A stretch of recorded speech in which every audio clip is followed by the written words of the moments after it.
Bacon. That's it. That's the tweet. Bacon is kinda iconic. I mean, it seriously goes on everything. From topping mouth-gasm-inducing burgers from the hippest food truck in Minneapolis to making avocado toast manly again, with just a few simple bits of the good stuff. Heck, there's even bacon ice cream. Yep, you heard that right. Bacon ice cream. I tried it once, so you don't have to. You're welcome. What the heck is bacon anyway? I mean, it's like these salty, fatty strips of pure sex. Oh, and did I mention bacon's bursting with umami? Haha, yep, umami. I'm a bit of a foodie after all. Hashtag Bourdain. Bacon equals meat candy. To quote Ron Swanson, give me all the bacon.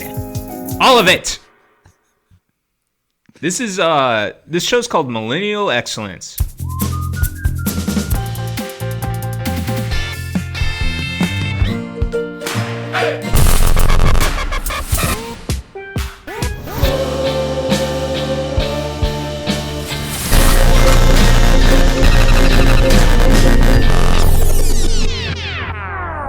You're listening to Millennial Excellence, folks. That was Miles. And you're Josiah. That's right. And Miles, before we get into it, I mean, Millennial Excellence, that's the name of the show. We've nailed the name. We've parked the accounts. We've got our mics on. We're revving. We're rolling. But I still don't think we've nailed a tagline for the show. And I was hoping, it's obviously a work in progress, a bit of a whip. But I was hoping I could test a tagline on you this week, and we'll see how it goes. Okay, yeah, give it to me. I was thinking, what about Millennial Excellence? All's well, millennial. Okay, yeah. I think that one's, candidly, I think that one's a little clunky. Do you have anything else for me? Well, that's all I brought this week, but let's keep pushing and keep seeing what we can find, and we'll get I there. actually, if you don't mind, I'll pitch a tagline. Okay, all right. Millennial excellence. We're baking the question. We are baking the question this week on Millennial Excellence, the show that attempts to relitigate millennial culture and determine which enters the canon and which enters the can of trash, that is. So this is Millennial Excellence. This week, in case you didn't notice, we're talking the sizzle strips, the strips of gold. I just keep saying strips. We're talking about bacon. Now, before we get into the depths of bacon, I was curious if you ever heard of this before.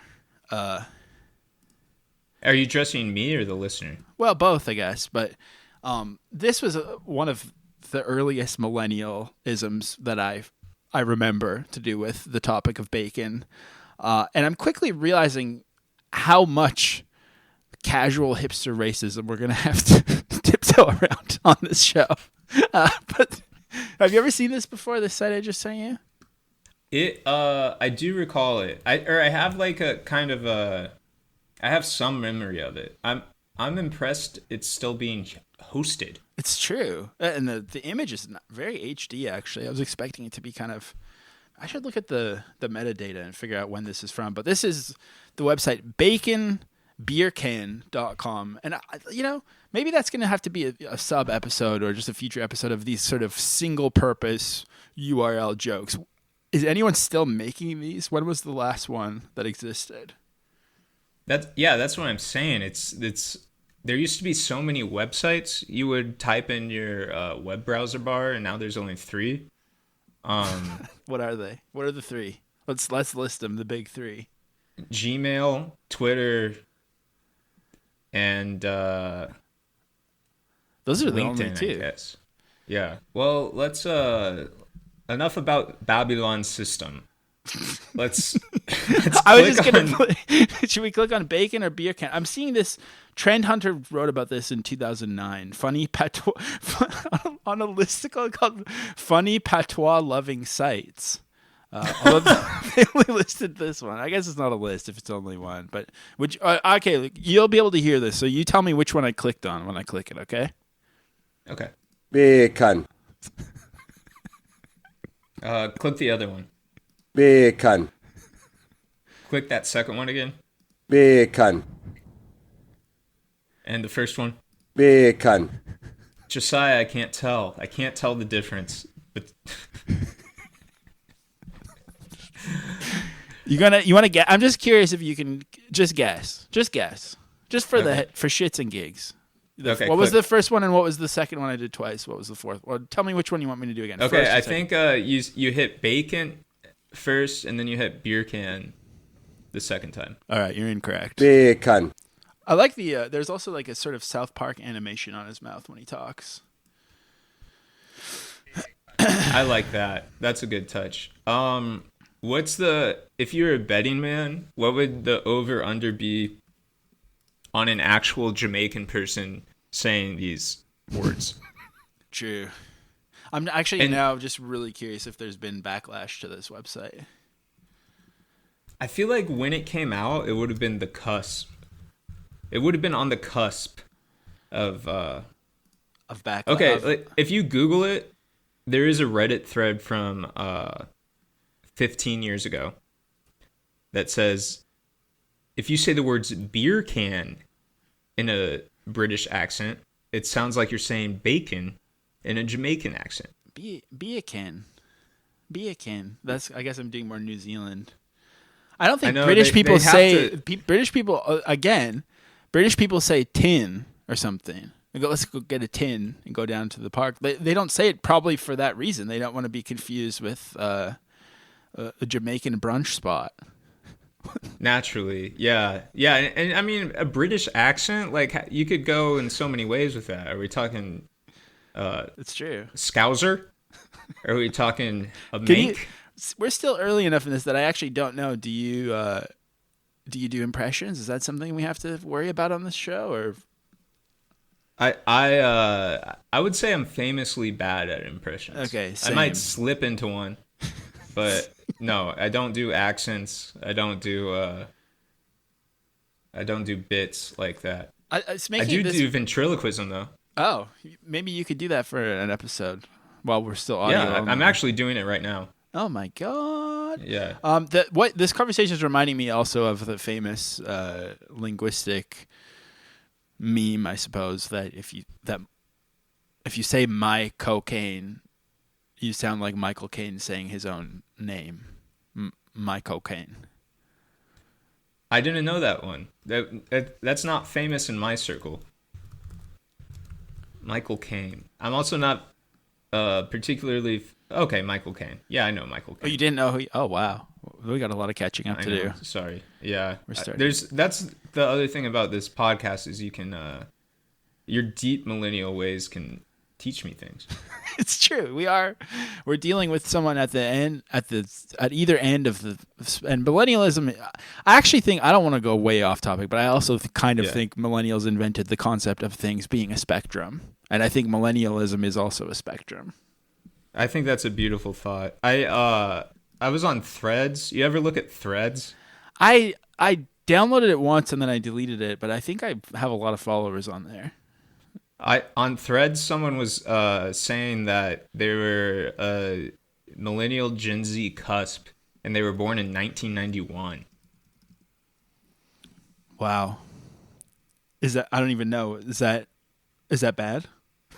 I don't know. I think let's file that information away for a later episode. Yeah. I think let's wait until like episode 1000 to determine the years and the cutoffs and everything, and reveal like a our plan. ages. I want every week someone should guess what age each of us is. I think I have think more that's of a teenage voice than you do. Oh, that's very flattering. I've always thought my voice was reedy and thin.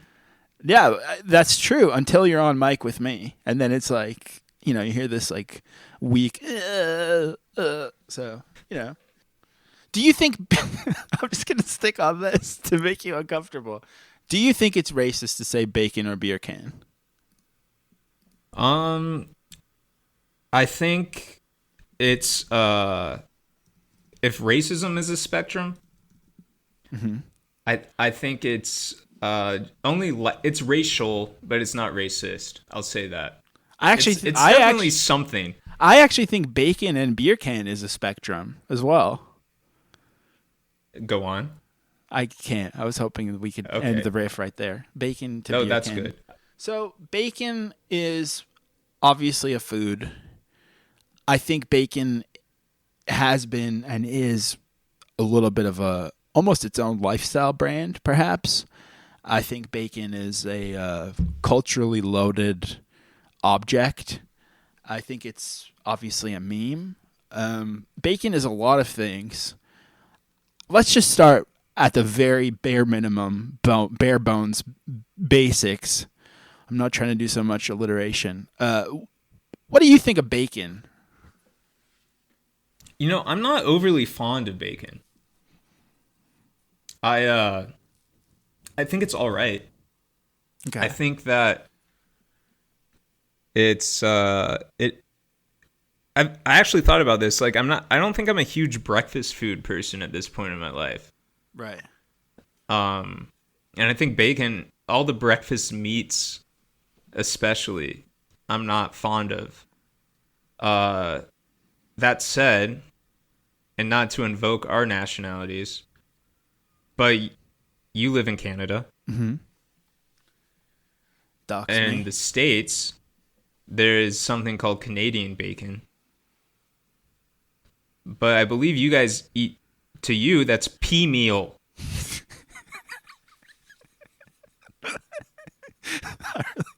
I really, for some reason, heard a tiny bit of like Jordan Peterson aggression in that.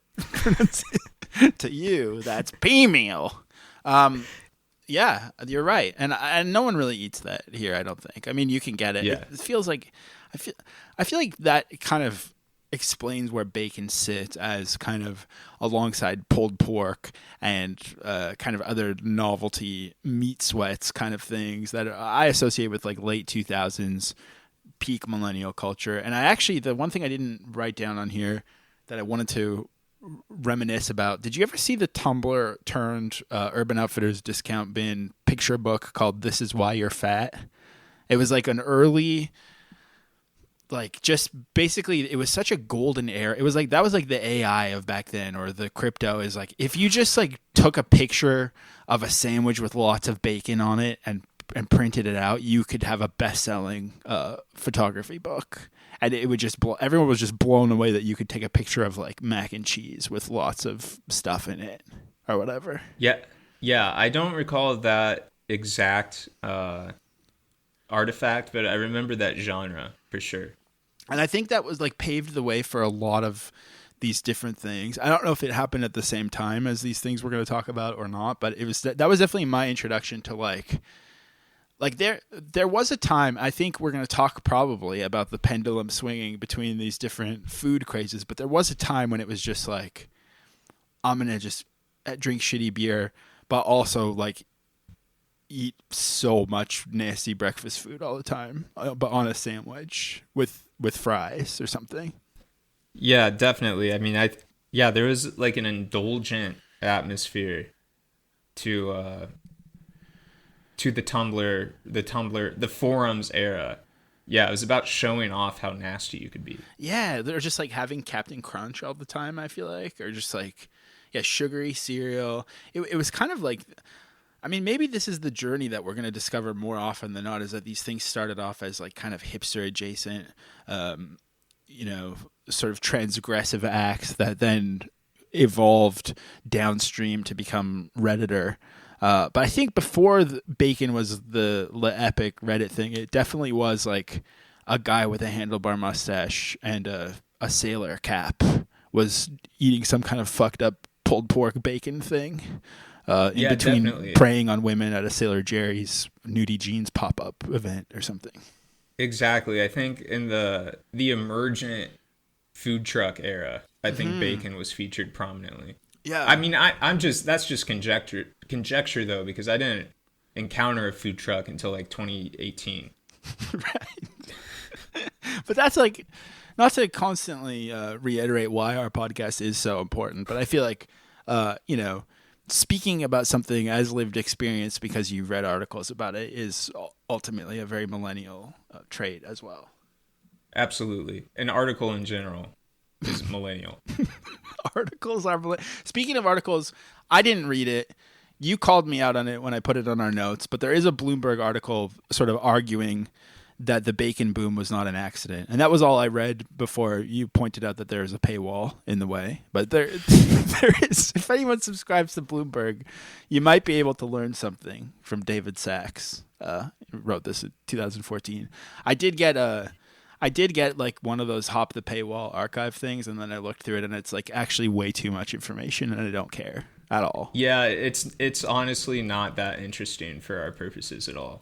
I think the gist is that there's a pork board in America, and that's fine. It's in the White House. Oh, hello. Yeah, I mean, I do kind of think, not to, again, get off topic before we've gotten into topic, but I kind of think, like, for example, when Mac DeMarco was, like, singing about cigarettes, I'm sure the cigarette companies were like, we'll fan the flames. They probably juice his numbers a little bit, don't you think? They're probably like, let's get this rolling. I'm sure, like, the pork board saw this is why you're fat and was like, all right, well, we can retumble, reblog, whatever. I think so too. Yeah, I think Big Pork has its greasy little fingers and everything.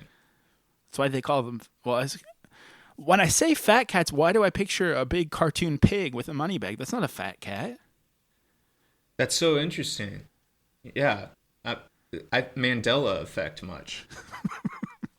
We'll get to that in a different episode.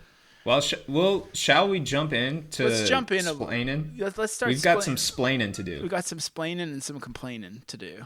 So let's do it. I'm riled up. I'm raring to go. I'm trying to think of puns related to bacon, and I can't. I'm having pun blockage tonight. Well, I have the Google image page of bacon meme pulled up. So if there's any dead space, I do actually have a question before we get started, because I think we've arranged a nice conversation. I don't want to disrupt the flow once it's started. Sure. And this is way later on in the story, in Bacon's fair story saga. Why did people say narwhal bacon narwhal? What is narwhal bacon? What's that about? Oh, sure. That's the Redditor secret code. When going on Reddit was like a subcultural thing and not like the basis for all human communication. Exactly. You would go up to someone you suspected being okay, and I will preface this, and I'm sorry to do the whole like shame thing, but the only reason I really know this is because I researched it. Okay. But there you go. The conceit is if you suspected someone of being a Redditor, maybe because they had like a Nyan Cat t-shirt or they were blowing plumes from a giant steampunk vape or whatever, were the Redditor calling cards, you'd go up to them and you'd say, "What time does the narwhal bacon?" And they would reply, "The narwhal bacons at midnight." So it's just beacon, I think, right? Yeah, and I didn't really realize that until I that's so awesome. Learned about the back and forth. Yeah. That's so cool that just like someone made a typo once and then it became a whole thing, and then probably that'll be the name of like the group that kills us all in death camps one day. Like naturally. Yeah. The narwhal the National Association of Right-Wing annihilatory. No, I think American Liberty Something that goes there. Oh yeah, The American National Liberty. Association for Right-Wing American Liberty, and they're like making sure you have enough Reddit credits to get your sludge for dinner. It's great. Can't wait. Okay, so let's start at what feels like a good beginning, which is the Atkins diet. Yeah, absolutely. Yeah, I think the Atkins diet it fascinated moi as a young boy because it was so against everything I knew. You know, I learned about this. What does that mean? It was against everything you knew. I learned about this nutritional pyramid. There was a period I learned about the nutritional pyramid where the basis of it was wheat and grain. The Atkins diet flipped that upside down and it said no carbs, but you can have all the meat you want. And so that's what some of these more academic, that's what the Bloomberg article referenced, and it's also that Know Your Meme article that we based this entire episode on. It links. Nah, they probably stole it from us. I think it links the rise of bacon culture with the popularity of the Atkins diet. So anecdotally, what I remember about Atkins is also, definitely my mom has many times in my life made me do various no carb things because I was constantly going to the store and buying an entire Boston cream cake and eating it to myself whenever I'd get a chance. But I do remember like Atkins hit I'm not going to say if I'm older or not, but maybe wink. But I remember when Atkins hit, it was also around the time that every household had just bought a bread maker. And then Atkins hit, and then I think Big Bread Maker was nada. So I don't know what happened to all those bread makers, but I feel like that was kind of like I think bread and meat are always kind of duking it out throughout the ages. Yeah, that's a beautiful image. It really is.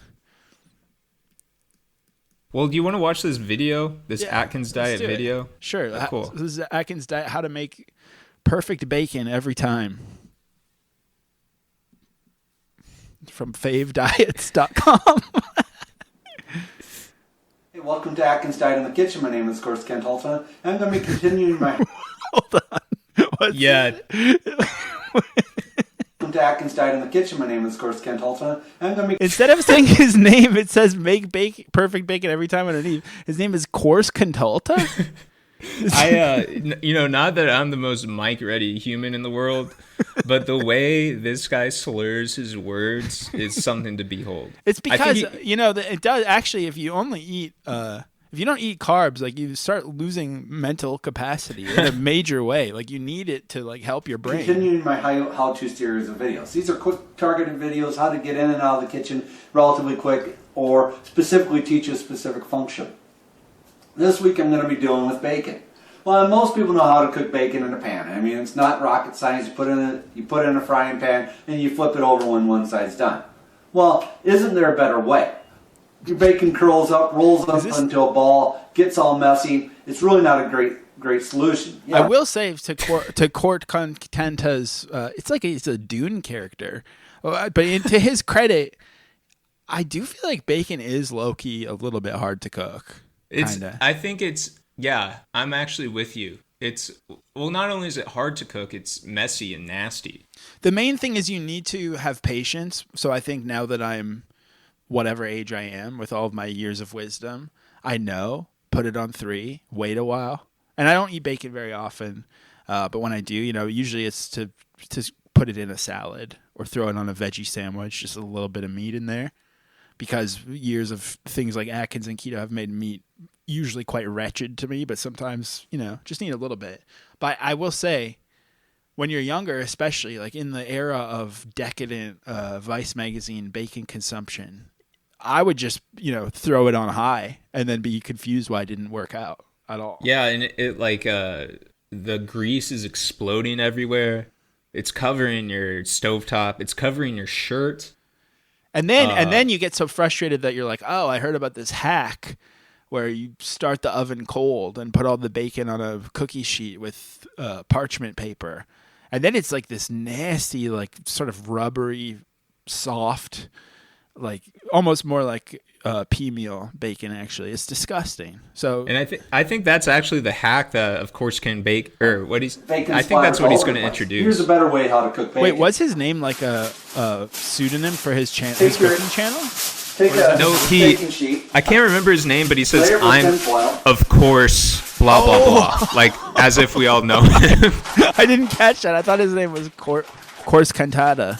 And lay the bacon Oh, his name's Kent Altina. lengthwise across the tinfoil. Of That course, can't be right. I have I'm, of my course, oven Ken already Altino. preheating at 375 degrees. Well, this is such an obvious hack. Why even upload it? Maybe in 2010 it was popping off. Exactly. It came from a different time. Again, it's just like doing bacon or beer can or Right. this like Now that I have this the shit bacon was running across the the plate, world back then. not rolled up like it usually is, looks like perfect bacon to me. See, does that look perfect to you? It looks nasty to me. It's covered in goo. It's covered in goo. I mean, the goo can be removed, but it does look like it's extremely burnt on the side and will taste raw elsewhere. So, I don't know about, of course, Ken Altina. I don't know if you've nailed it, my friend. Yeah. Well, we'll get them next time. These other Atkins diet videos look quite nasty. I mean, like you look at what we're looking at right now. I'll take a screenshot and probably forget to ever post it anywhere. But what we're looking at right now is like that's what you're doing Atkins, and you're like 6 months in, and this is basically chips to you. You're like, oh, I'm gonna eat some chips, and you're just eating this wretched slop. So Right. You have your low carb Denver crustless quiche for breakfast. Your low carb lasagna with ham pasta for dinner, and then you're just some chowing cauliflower on rubbery crust, bacon some that you cauliflower meal crust prepped. pie for dessert. Exactly. See, another early bacon thing for me, kind of what I was talking about with the memes, is like, and I'm not too big to admit that I love. I mean, what little you know about me, you won't be surprised. I mean, I'm basically a hoarder of treats. So I loved when they were making products that looked like bacon. And when you'd go to the store and they had like stupid little tchotchkes that had, I mean, basically any tchotchke that looks like something else. I'm not too big to admit that I love it. So for me, I associate early millennial bacondom with things like these bacon Band-Aids. Uploaded by Hobo Ninja? It's really hard not to go off and do a million sub episodes, but I think write down the word ninja probably is an important Yeah, I thing. would say hobo is another one that is distinctly millennial. And maybe even just like weird portmanteaus is another one. It's kind of Bacon strip adhesive bandages. These are 3" by 1". this kid I think just In made an each ad. tin, you Hopefully get for 15 school. die-cut sterile strips. And you also get a free prize. I mean, what's not to like? You get a free prize. It looks like bacon. You get healed up. I mean, that's a win-win-win to me. This is from an account called That Daily Deal, and it has 400 views in 13 years, but someone still commented first on the video. I cannot deny the structure of this video. Straight to the point, no fluff. It's true. Doesn't even show off the product, just the packaging. Yeah, but he also didn't even. Yeah, he moves it around. Like at first, I was like, "Is this just a static image of this product?" But no, he set up a piece of printer paper as a backdrop, like he was like set designing this shit, and then he just like gently touches the tin of bacon strips. I mean, it's perfect. And then this is just the other one from the sort of bacon products. This is bacon flavored toothpaste, which I don't know if I ever have really been into. Like, I think maybe when I was like 5, I had bubblegum toothpaste or something. And I don't think it was even presented to me as a gag. It was just like, please brush your teeth. But I don't. Are you into like any of these kind of novelty toothpaste? No, not at all. I mean, no, not at all. I will say I'm doing the chewable toothpaste. What does that even mean? It doesn't have fluoride. It has all your micro minerals. It's just this tab that you chew up and then you brush away. Is that like what's it called? And I think so much of this is the sort of the dark flip side that was the precursor to Maha, which I think is what you've just admitted to being on here. Yes, Maha. yeah. I bought the toothpaste from a vaguely right-wing dentist on Twitter. I'm not gonna lie, but he makes a damn good. What's the other thing called? tablet. Oil pulling, right? When you just Yeah. swish around. Yeah, I tried that before. I think we bought some oil, and my wife tried it, but I haven't done it yet. So, I think I'm going to say my wife on this show, or should I say her name? What do you think? What feels right?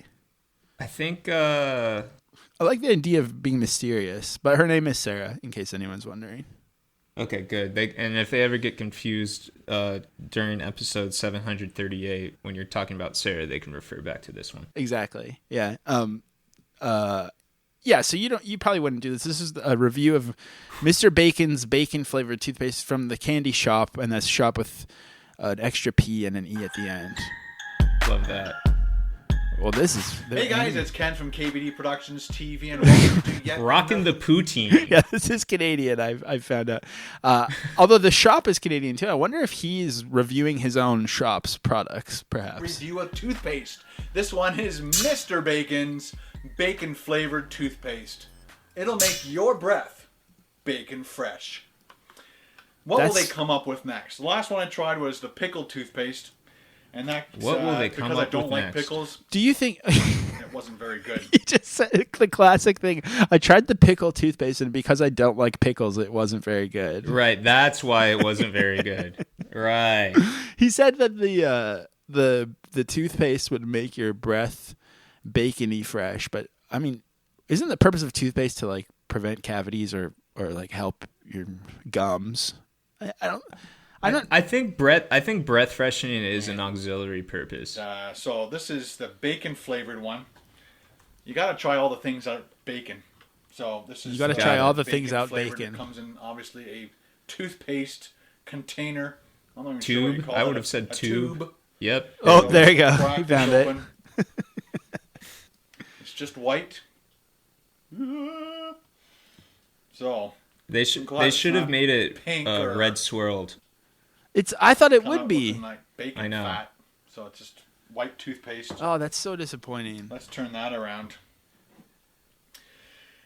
Here we go, guys. This is the Wait. first.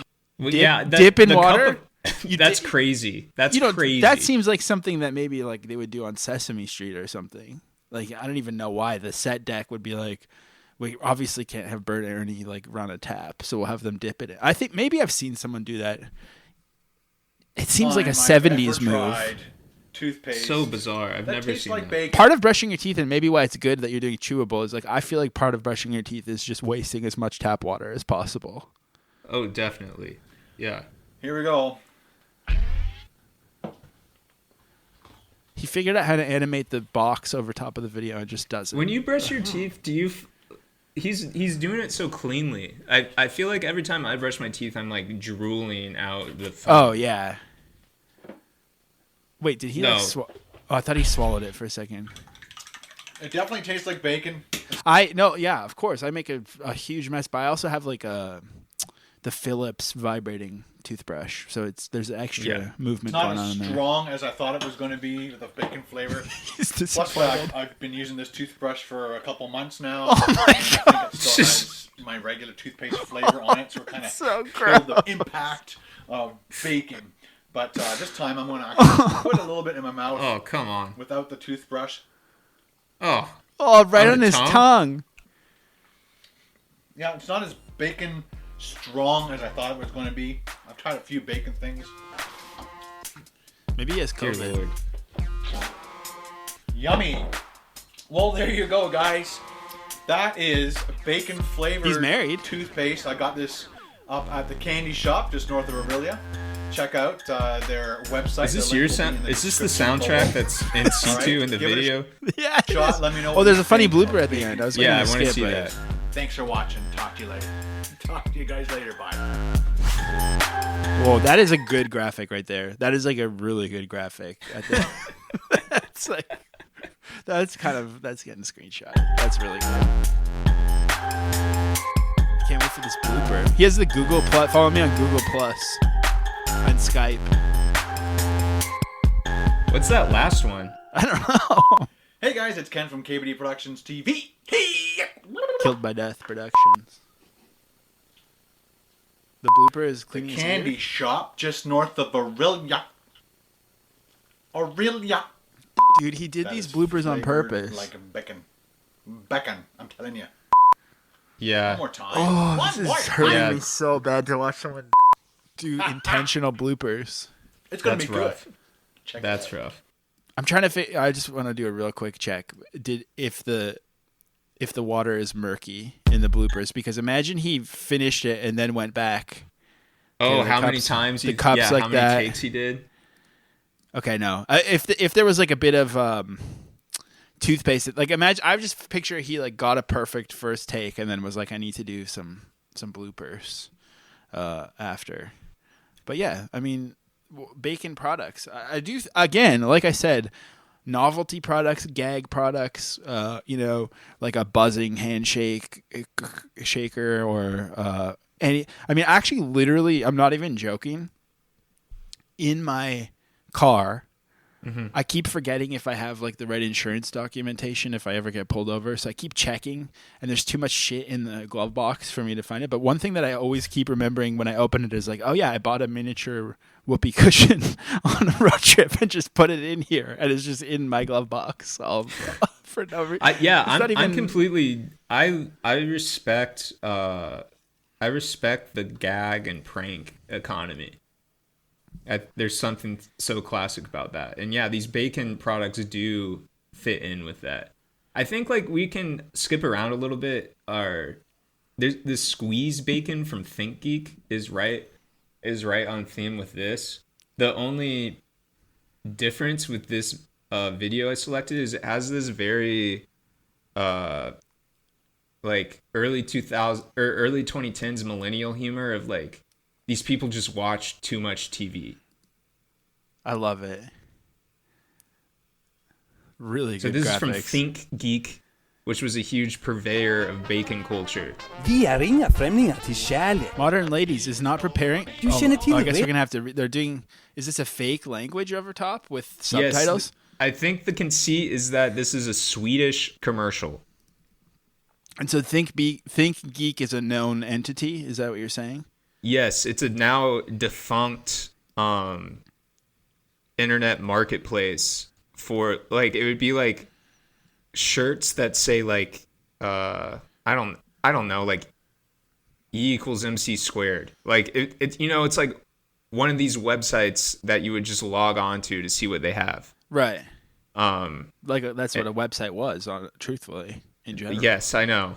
What a beautiful thing. But yeah, the description on here on the actual YouTube page, because we can't see it, it says imported from Sweden, the squeezable smoked pork treat makes anything edible better.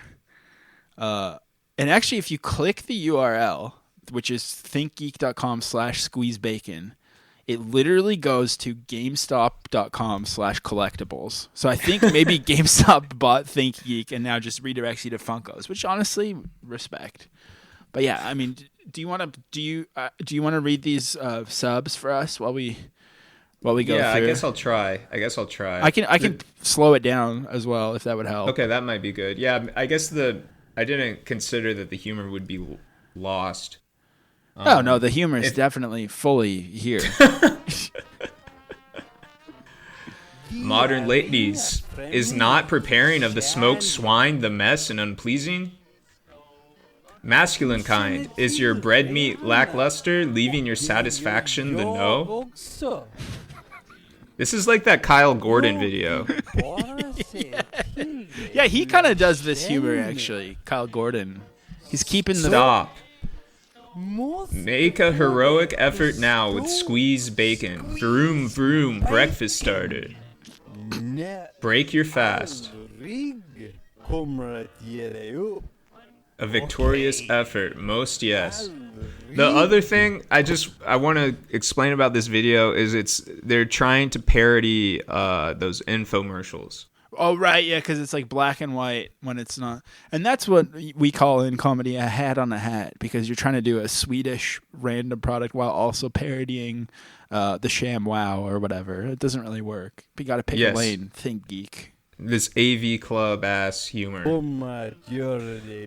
Now your bread meat shines with deliciousness. Somebody was cackling when they read that. Yes. Oh, this killed in the office.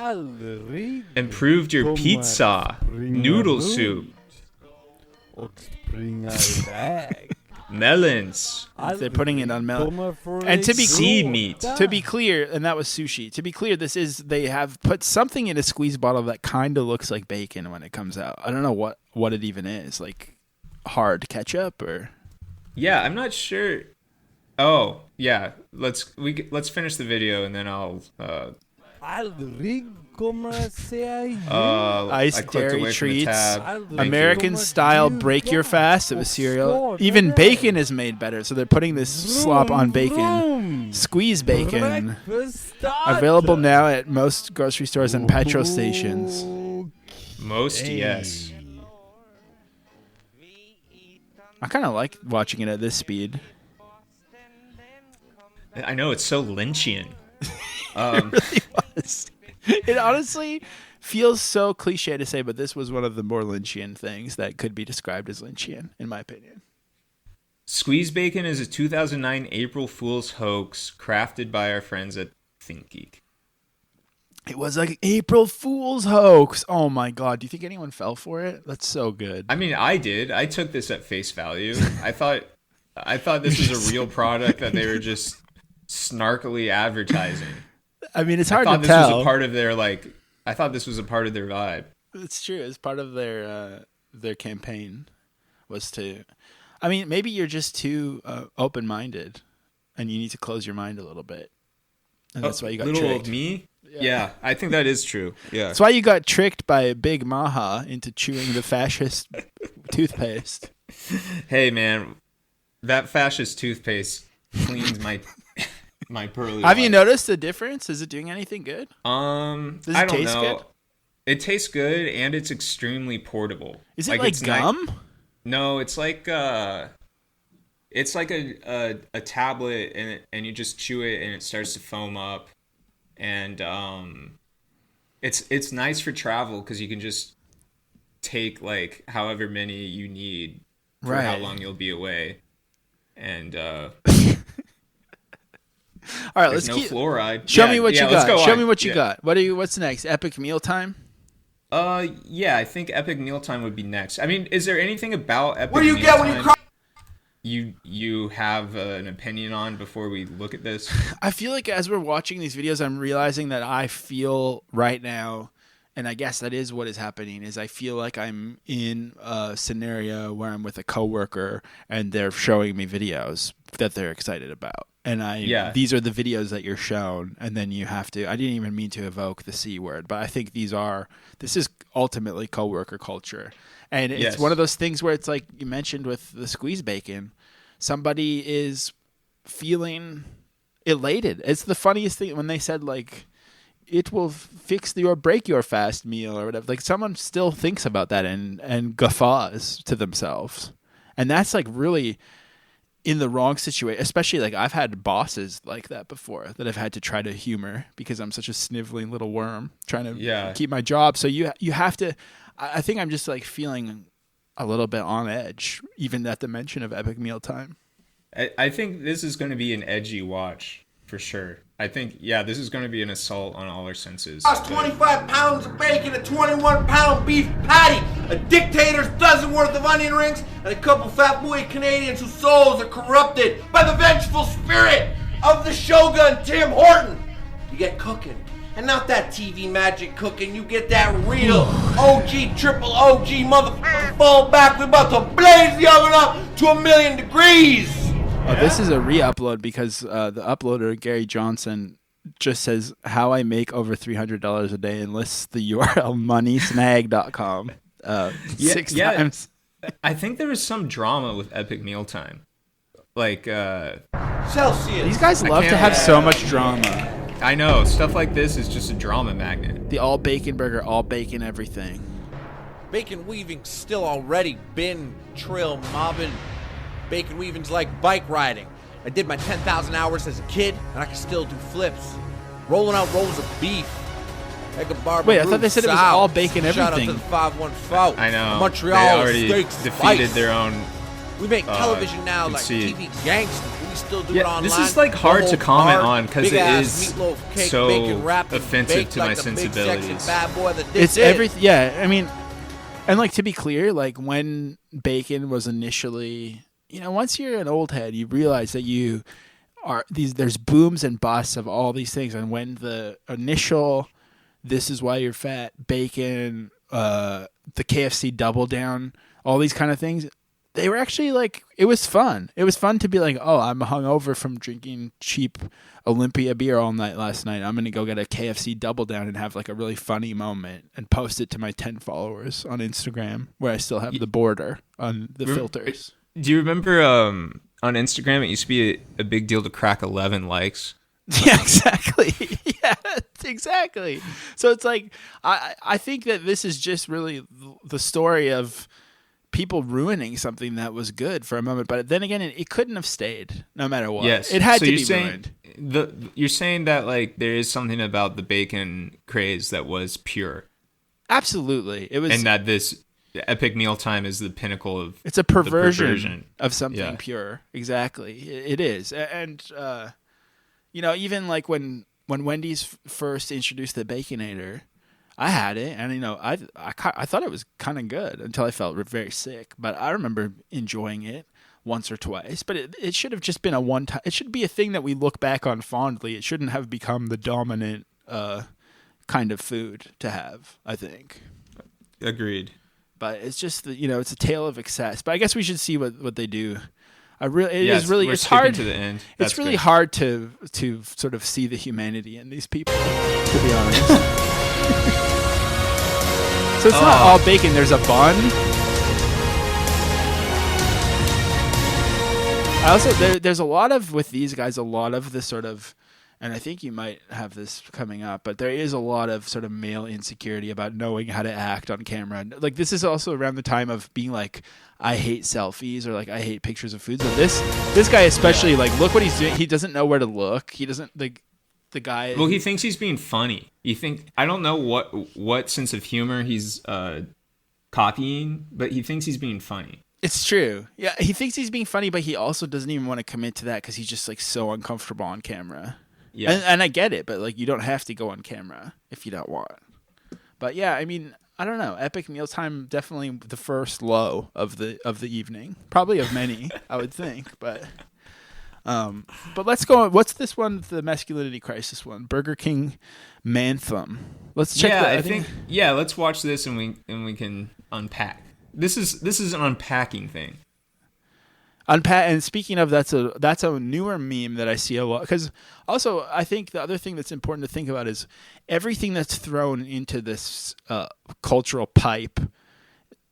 Maybe to evoke the arteries with the bacon. There are sections that get clogged. So even though we've all moved on from this, there are sections of Facebook where bacon is still very funny.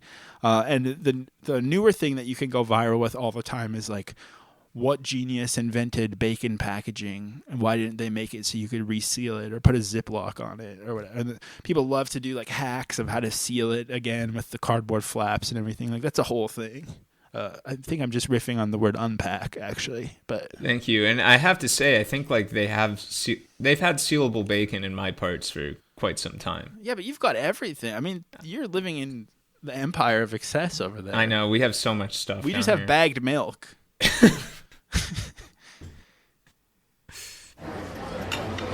I am man, hear me roar. The number's too big to ignore. Is this an actual Burger King ad? Yes. Yeah, I remember. This was on TV all the time. Cause my stomach's starting to growl, and I'm going on the prowl for a Texas double whopper. Man, that's good. Oh, yes, I'm a guy. I'll admit I've been fed quiche. He kind of delivered that like Jack Black. I will eat this meat till He said, "I'll admit I've been fed quiche," and I noticed that you used quiche as a sort of rhetorical device earlier. There's something about quiche that is. Burger, beef, bacon, jalapeno, good thing down.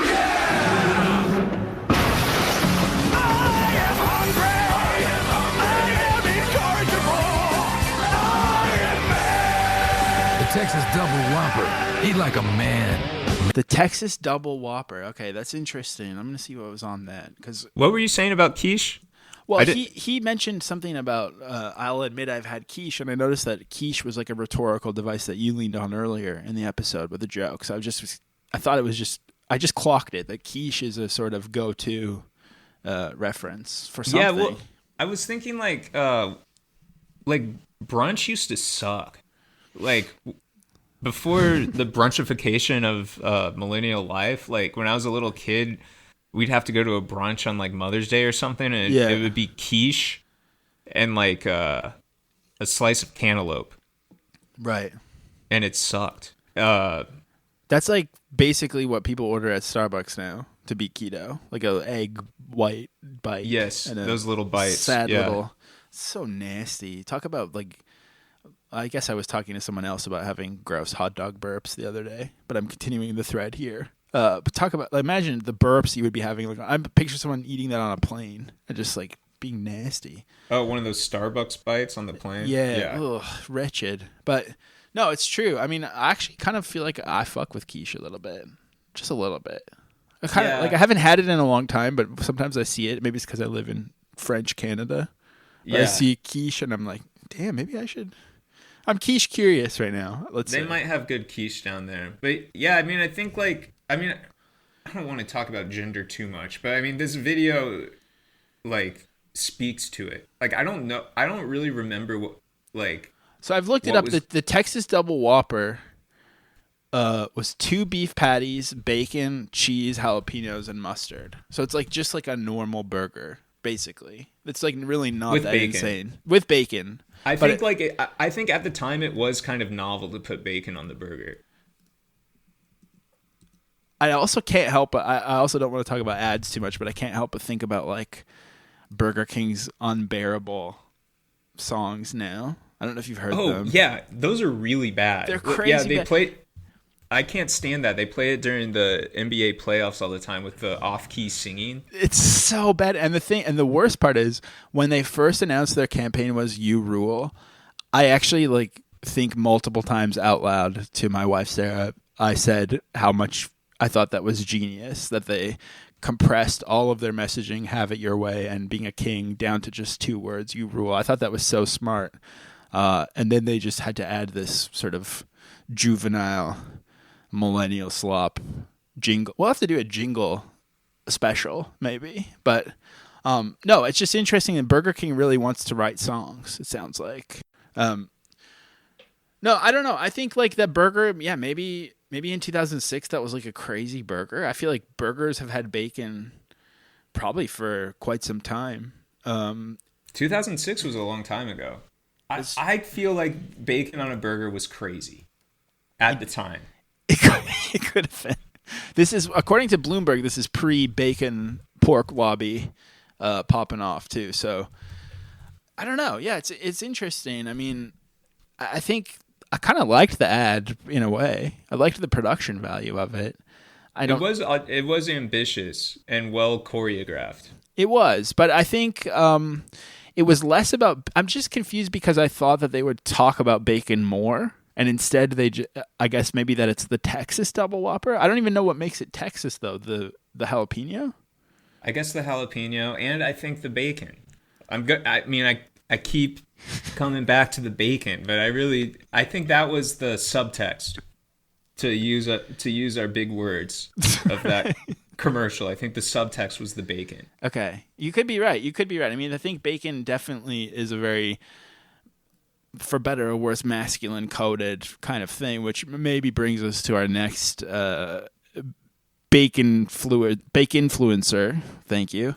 The one and only Ron Swanson. Yeah, let's skip this animated one and let's watch this slam poem. So for those who maybe don't know, Ron Swanson is, of course, Nick Offerman's character from Parks and Recreation, the neo-lib sitcom, beloved by many, launched Chris Pratt, one of the best alternative comedians turned, I guess, right-wing. Actually, maybe he's a Maha guy as well, perhaps. I don't know. But Parks and Rec was like, I think maybe even peak Mike Schur. Do you think? I would say so, for sure. For sure. Yeah, and Ron Swanson, like, did you watch this show? Yeah, when it came out, I was still in high school, and it was like the set of watching The Office, Parks and Rec, Community, and 30 Rock. Oh my all God. on NBC. Yeah, golden era. Yeah. I was in my 50s at that point, but yeah, naturally. Yeah, I thought at the time, it's hard to say which is worse, Parks and Rec or Community. At the time, I really liked Parks and Rec. I haven't revisited it, but I would admit there's, from my money, there's probably still some pretty funny bits in there. Like, I think, especially some of the background people like John Glazer, stuff like that is like maybe good, but I don't know. I could see that. It's more to unpack, right? Like, Parks and Rec is all about like being nice to everyone and how we should all be nice. And I think Ron Swanson is kind of the perfect, like, he's like definitely, I don't know if there's going to be Parks and Rec fans getting angry writing in, but I think he's kind of a piece of shit. He's definitely an asshole. And he's a libertarian, which is a funny thing to be thinking about as being like on this sort of PG rated show. But he also loves to talk about breakfast food. And I think for me, even at this time, it felt like that was over when it was happening. I thought it was weird that this was happening on a TV show because it felt like it was too late or something. I didn't clock that at the time. I do think I think it's funny that like a TV show had a libertarian at all being having any kind of cultural weight is so out of time at this point. Right? Like nobody's a libertarian anymore. Yeah, I mean, I think people are, but they're just kind of lumped in with the right. But I remember, not to recall a different life, but I do remember finding an old interview with Mark Hoppus where he said he was a libertarian in like 1998 or something. Like it used to be a thing, especially musicians would say about themselves. So I don't know. It's interesting to think about. But so Ron Swanson was always talking about breakfast foods, and I think was that funny to you at the time? I don't think this facet of his character was that amusing. So let's check this out. A slam poem to bacon. Okay, so collegehumor.com/malarious. I've never heard of this. Watch these videos save lives. It looks like it's maybe a charitable malaria. Yeah, that's a great extrapolation of what that took me a second. Hi, I'm Nick Offerman, and here's some slam poetry about something that's close to my heart. The funniest thing about Nick Offerman, who played Ron Swanson as well, is that every once in a while I'll be watching like an 80s or 90s movie, and he definitely was just like a character actor. Like he's like been in dramatic roles, and he's tried to do it since as well. But ever since Parks and Rec, he's just like forced to make an annual book about woodworking that's in the Barnes and Noble sales bin. Like he just has to be this character now.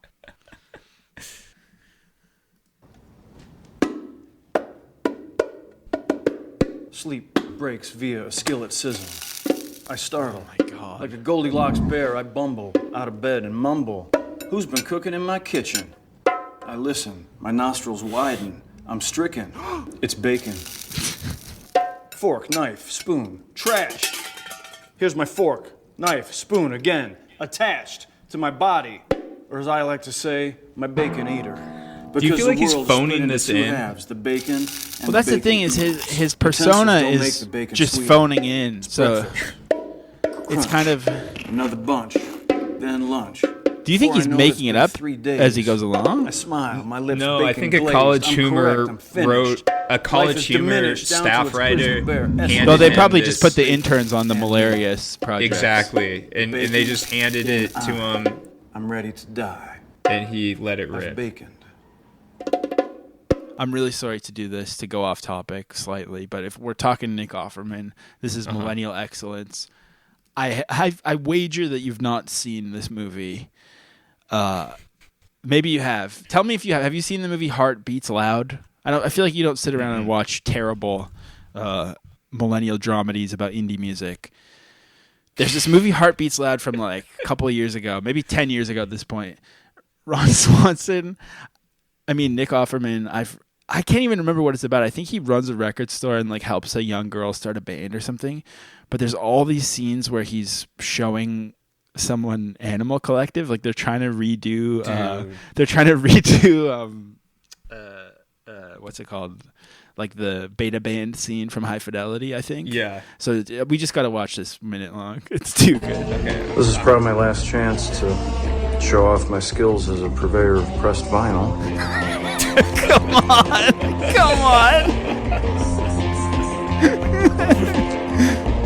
Do you know Animal Collective? No. You have to own this album. Look at it. Just look at it. Okay. Oh my God. It's Merriweather Post Pavilion. Holy shit, it really moves. My God, that's trippy. Wait till you hear it. That Animal Collective record, My Girls, is the most beautiful song. I love it. That is the song. Thank you. I love that it's like entry-level Anco fandom. I love that song. It's so simple. What? It's so complicated. Musically, it's very complicated. The lyric is so simple. I just want to build a nice home for my girl. Probably like, oh my God, as you could imagine, when I was watching this, I was like standing up on the couch and jumping and yelling, screaming at the TV. It was so joyous to see. So yeah, thanks for that poll.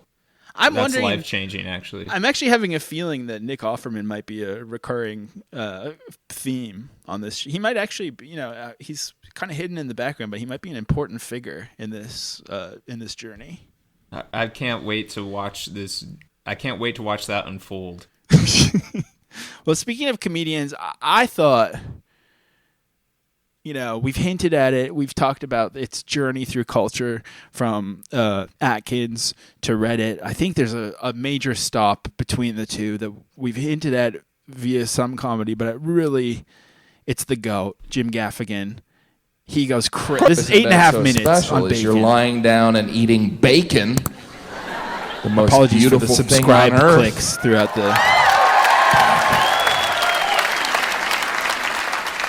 Bacon's the best. Even the frying of bacon sounds like applause. It's like, yay, bacon! You ever watch much Jim Gaffigan before? I used to back in the day. Didn't he have one about like Cinnabon or something? I think Cinnabon was actually Louis C.K. because there's little difference between the two. Actually, they're just kind of presented differently, but they're quite similar. But Jim Gaffigan does Hot Pockets, and Hot Pockets, yes. I don't know if he does it on this 8-minute bacon set, but he does sometimes You breaks how good the bacon third wall. Is to improve other food, they wrap it in bacon. He does he's commenting about bacon again. We wouldn't even know what a water chestnut is. Thank you, bacon. Sincerely, Water Chestnut III. And those bits of bacon are like the fairy dust of the food community. You don't want this baked potato? Bring! Now it's your favorite part of the meal. Not interested in a salad? Bibbity bobbity bacon! I just turned it into an entree. Like, obviously, on paper, this is annoying, but there's something about it that is captivating. It's hypnotizing. It was actually hard to pause. He's a master at his craft. Bippity boppity bacon. If you put bacon in a salad, it's no longer a salad. Just becomes a game of find the bacon and the lettuce. I mean, the YouTube comments on this are funny because he replies to some of the comments. Oh my God, really? Or whoever his YouTube page manager does. What are they saying? And likes them and stuff. Let's see. Someone's like, I've always loved this one, but it always makes me hungry for more Jim Gaffigan comedy. Yes, I know, it's an awful joke and shows why I'm not a comedian. Tongue out face. Jim, you should subscribe. I post daily. and he likes some of them. Like some guy goes, when he does the heckling voice to himself is the greatest thing ever. Yeah, that's what I was trying to mention earlier. Jim gave him a like. I don't think it's a fluke that Jim posted this bacon on Father's Day. Bacon. Really? The only gift that a man would ever need. Jim liked that one. Not a single cuss word, yet so funny. That's true. Ultimate smartass, Jim, and Jim liked that one. Now, I am wondering, actually, I think I need to do a quick sort of pulse check here for both of us. Okay. Is this millennial? Yeah, this is borderline for me. This bit in particular, Jim Gaffigan in general, I think that the bippity boppity bacon thing. That's anything that's like referencing like I think because that's referencing Bewitched. I think maybe anything that's like a Brit, because now I'm thinking about those 1950s like cartoons of housewives that say like "Happy Birthday, bitch" or something that you get at the same store as the bacon Band-Aids, and that's feeling more Gen X, but maybe that stuff is proto millennial as well. Yeah, I think it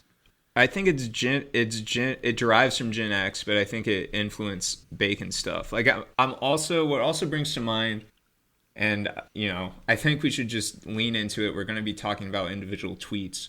But the tweet of the guy that's like, it's Wednesday, flim flam, bippity boppity. Right. You need a firmware update in the form of coffee.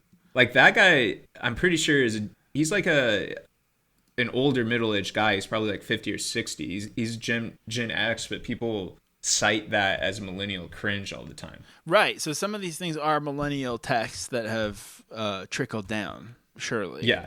Gen X texts that have trickled down to millennialism.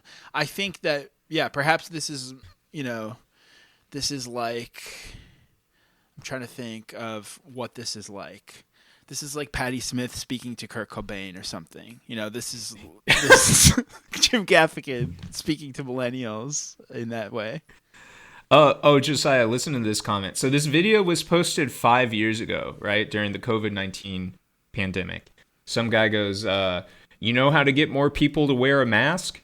Make them out of bacon. Jim Gaffigan replies, ha. The single ha. Yeah, this is definitely, Gen X for millennials, because the single ha is without a question as Gen X as a flannel shirt or a Pearl Jam song, in my opinion. Right. If he was a millennial, he would have hit him with a lol. Raffle. Or even an LMAO. Yeah. I mean, this is really interesting, but because I think, now I'm thinking about even, millennials. I don't think millennials always said LMAO, but we kind of just left it at that. We're not doing the new. I'm not hitting the idge bowl. You probably are, because you seem to be all up on the new lingo, but I'm not hitting an idge bowl ever. I don't hit the idge bowl, but I do use the dead emoji now. Yeah, true. I feel like we're in like a nice sort of comedy zone before we get serious. Should we just keep the smiles happening? I'd love to keep the smiles happening. It's in my name. That's true. Your name is Miles Happening. This is called Rub Some Bacon on It, and this is by people who are really famous. I don't really know anything about them, but I do like to find it. This is Rhett and Link's Wonder Hole. Oh, yeah. I'm not sure how I'm supposed to feel about these guys. What's the deal with them? Do you know? Are they... Oh, yeah, my God. I know a little bit about them. They're like super famous YouTubers, and they have this like cross-generational appeal, like in the same way that like young people are obsessed with like John Green. Right. But they used to have a TV show where they like would are they like Flight of the Conchords, but like normie, maybe? Yeah, I think so. And they have a very distinctly like Southern American like youth group, like adult youth group, right? Type creativity, like Homestar Runner or something. Okay. Well, this is their song called "Rub Some Bacon on It." I was skipping around in it earlier, and I don't know how much I'm going to be able to handle. Yeah, we don't need to watch the whole thing, that's for sure. 911, what is your emergency? I nailed my finger to a birdhouse accidentally. Do you have some bacon? Bacon? That's right. I had bacon left over from dinner last night. Rub some bacon on it. What? On your hand, just do it. Rub some bacon on it. That's all there is to it? So he's just rubbing bacon on his bloody... What if I drop my phone? Rub some bacon on it. Or encounter my clone? Rub some bacon on it. I get mononucleosis. Rub some bacon on it. My nude pics get posted.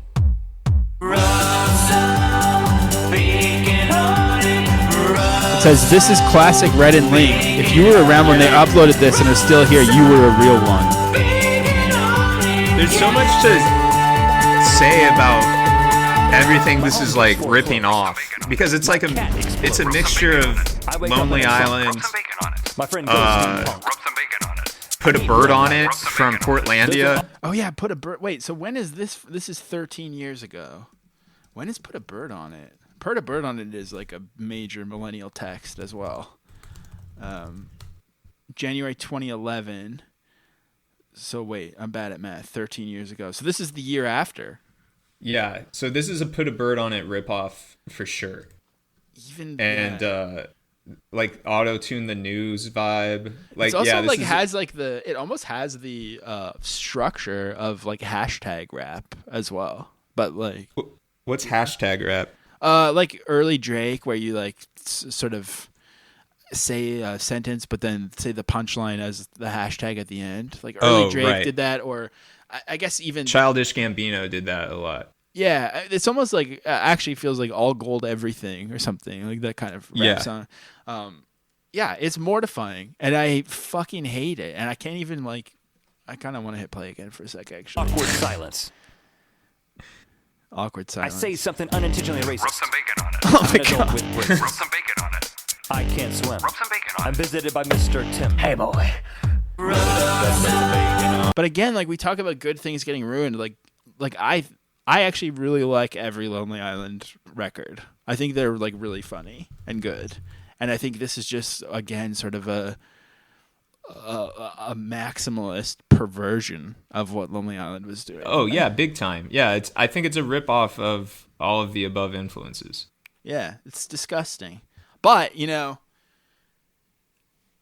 if we could get serious and depressing for a minute, the concept of rubbing some bacon on it did make me think of like nasty right-wing sort of war freaks who I think I've heard stories of them like, or at least I've read disgusting comments of them being like, I'm going to put bacon on my bullets before I shoot like Muslims or something disgusting like this. And I think thankfully I didn't find any videos about that, but it did get me thinking about like bacon as sort of a right-wing source of pride as well. Right. And that's kind of like, because bacon is, you know, frowned upon or not consumed in some cultures, that has made it a target for this kind of, I think we just have to mention it at least, that it has evolved this way, but it's weird that something so horribly corny could also be so sinister, but I guess that's just the world we're living in. Absolutely. Yeah, we'll be pondering that as we're subject to the narwhal. But at the very least, I wanted to include some in the interest of hearing both sides. So this is somebody cooking bacon on the suppressor of their cook bacon assault on rifle. A suppressor. What a good question. Let's do it. First slice goes on the suppressor. We're just gonna wrap it around. Hopefully the stick on the suppressor. I don't know how much bacon I should put on here. And there we go. There's the bacon on the suppressor. Is it weird to make fun of guys like this in case they find see if we you? can cook it. This is Johnny Q. This is from this year. You think he's gonna eat it? I guess it depends how cooked it. I knew a guy who would eat bacon raw because he said it was cured. Now here's my question: have you ever eaten bacon off a suppressor? Comment down below. Oh, that smells good. That's not bad at all. He did do it. He ate it. Nasty Johnny Q. Nasty.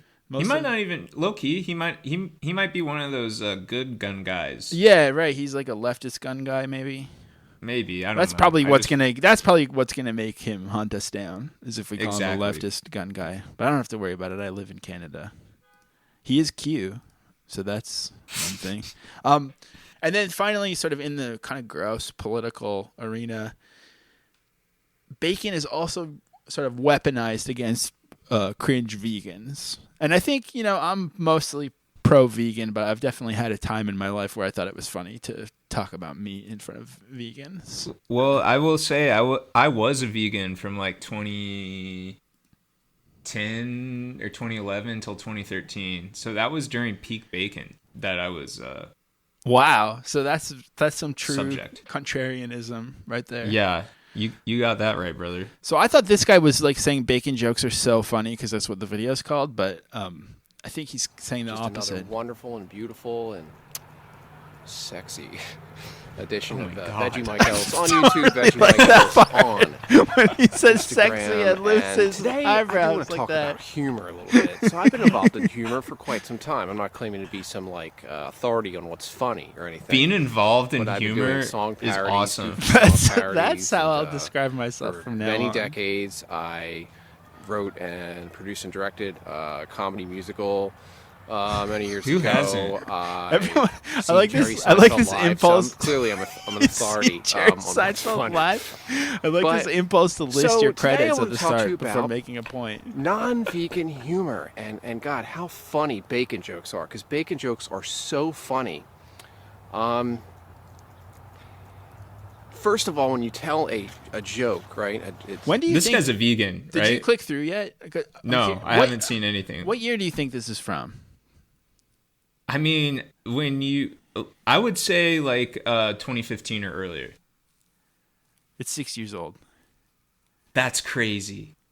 He's dressed like he's from The Brood. Like he looks like he's wearing like perfect 1970s winter jacket that I love, and then he has like, I would say alternative hairstyle.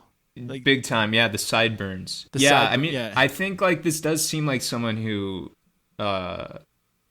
picked a style in the late, during the late 90s, 70s revival. This is a guy who and stuck owns with multiple Beck records for sure. Joke. Yelling out bacon at vegans, that's technically not a joke. It's a word. There's no punchline. There's no build up. There's no. He's just yelling bacon at vegans. So, It's really emotive. so let me ask you this. Let's put this in perspective. So, Let's do it. say I was part of a group that wanted to stop harming companion animals. So say I was against Let's harming say that. companion Yeah, animals, let's and I say was that. a part of a group that. Did he say companion there are groups animals? that are all Yeah, about that's fighting for rights. of such an companion intriguing veganism, like because pet is derogatory. Oh, I see. Because I was thinking of it again from the right wing perspective of like, oh, your emotional support. That's your emotional support, La Boo Boo. Oh shit, that's a good. Wow, seeing the master at work. Got to tuck that one away. I forget what point I was going to make, but animals, and I applaud them. would you? I guess what I was going to ask is, would you yell bacon at this man? That wouldn't be my first impulse for activity around this man. What would the first one be? It depends on what kind of mood I was in, whether I would want to invite or avoid the most annoying conversation of my life. Yeah, I feel like I would definitely talk to this guy once, and then all future paths I would be avoiding. I would be hiding in the bushes to avoid the stop and chat. Yeah, it's like I would randomly become best friends with him one night, and then he would follow me around. But of course, this is such like I a was all about Bloomington that. guy. Like, this is Would such. you make jokes about that? Would you make fun of groups that fought This for looks cats like and the dogs beeline. not be abused, and they were against dog I wonder fighting? where Would that be that's hilarious? that's what I was going to ask. Is are you able? I'm not for Canadians, but are you able to tell the region someone's from the minutia of their accent?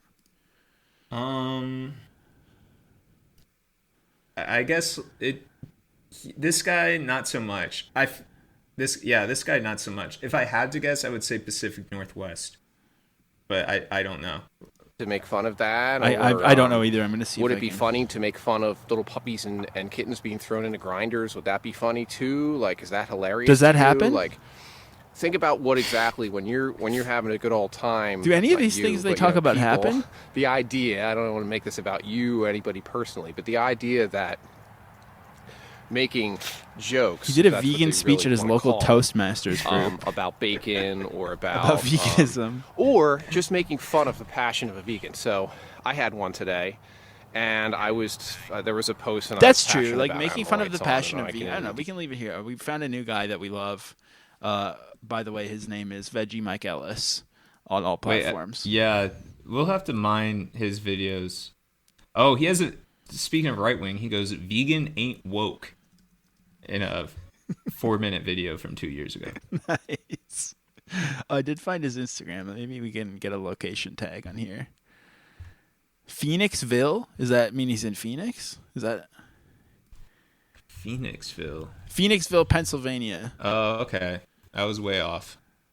You were way off. I mean, I don't really know. I don't know the.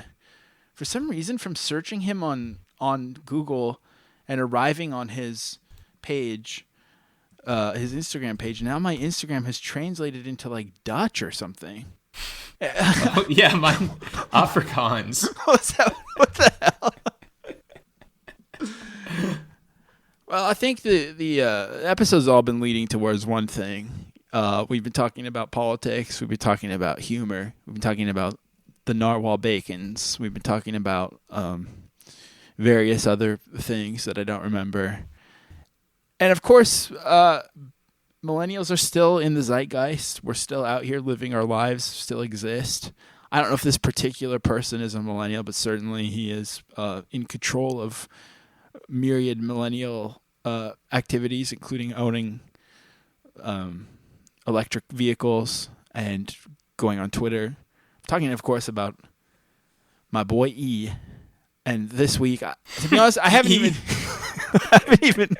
even clicked this. I intentionally didn't look into this at all. I'm aware that it happened, but what's he up to this week? Which I guess will be quite a few weeks old, and possibly we'll all be dead, or he'll be a trillionaire by the time this comes out. But tell me what's going on with E. You want me to tell you what's going on with E? I could just hit play on the video, but I haven't previewed it yet, so I don't know. Do you know? I was just thinking how I haven't been hearing much from him. I think like he must have got ousted from the inner circle. Oh, he definitely did, because he keeps. I mean, let's not get into it. Let's not get into the whole thing, because I know that you're a Maha guy, and I don't want to get into it with you. But thanks, yeah. No, I think the Doge thing fell apart, and he hasn't quite gotten Narwhal off the ground yet. So, but I did see in the news that we're talking, of course, about Elon Musk. He's on track to become an actual trillionaire in the next 5 years or something. So that's kind of cool. But recently what is this thing? It's like a bacon diner for Tesla. Is that right? Yeah, I don't know what the event was. All I know is I saw someone. By the time this episode comes out, this will have happened. I'm here at the brand new Tesla diner in Hollywood, California. But he's and this selling is not Epic your typical Bacon. EV charging experience. It's actually called Epic the Tesla Bacon. Diner It's called has 80 Epic charging Bacon. Stations, Yes. 2 giant Okay, actually, that does lead me to a very important question: did bacon become epic because of Epic Mealtime, or was that something else? Yeah, that's such an from 2019. Know your meme. Epic bacon is an internet slang phrase which originally was meant by some to mean something was cool or excellent, but its usage became synonymous with cringe culture. So on Elon February should be 13, reading Know Your 2013, Meme, really, and then he would understand. He should. Yes, Yes. Oh, yeah, we should have Googled Epic Bacon earlier. This would have shifted the direction of the show. Anyway, Elon being bad at being funny is my favorite thing about him. Yeah, I actually think it's and quite classic endearing. American comfort food. The movie Let's screen take a look around. at his diner was showing Star Trek in broad daylight. That's so sad for some reason. Oh, I think I just saw the epic It bacon. feels kind of like Disneyland, but for adults or Tesla owners. I think these boxes are cute where you put the food, and I like the vibe. Whoa, that was a Very chill, Cybertruck everyone box? seems friendly, very lively. The thing that's upsetting to me is how badly I want to go here. It actually looks kind of dope.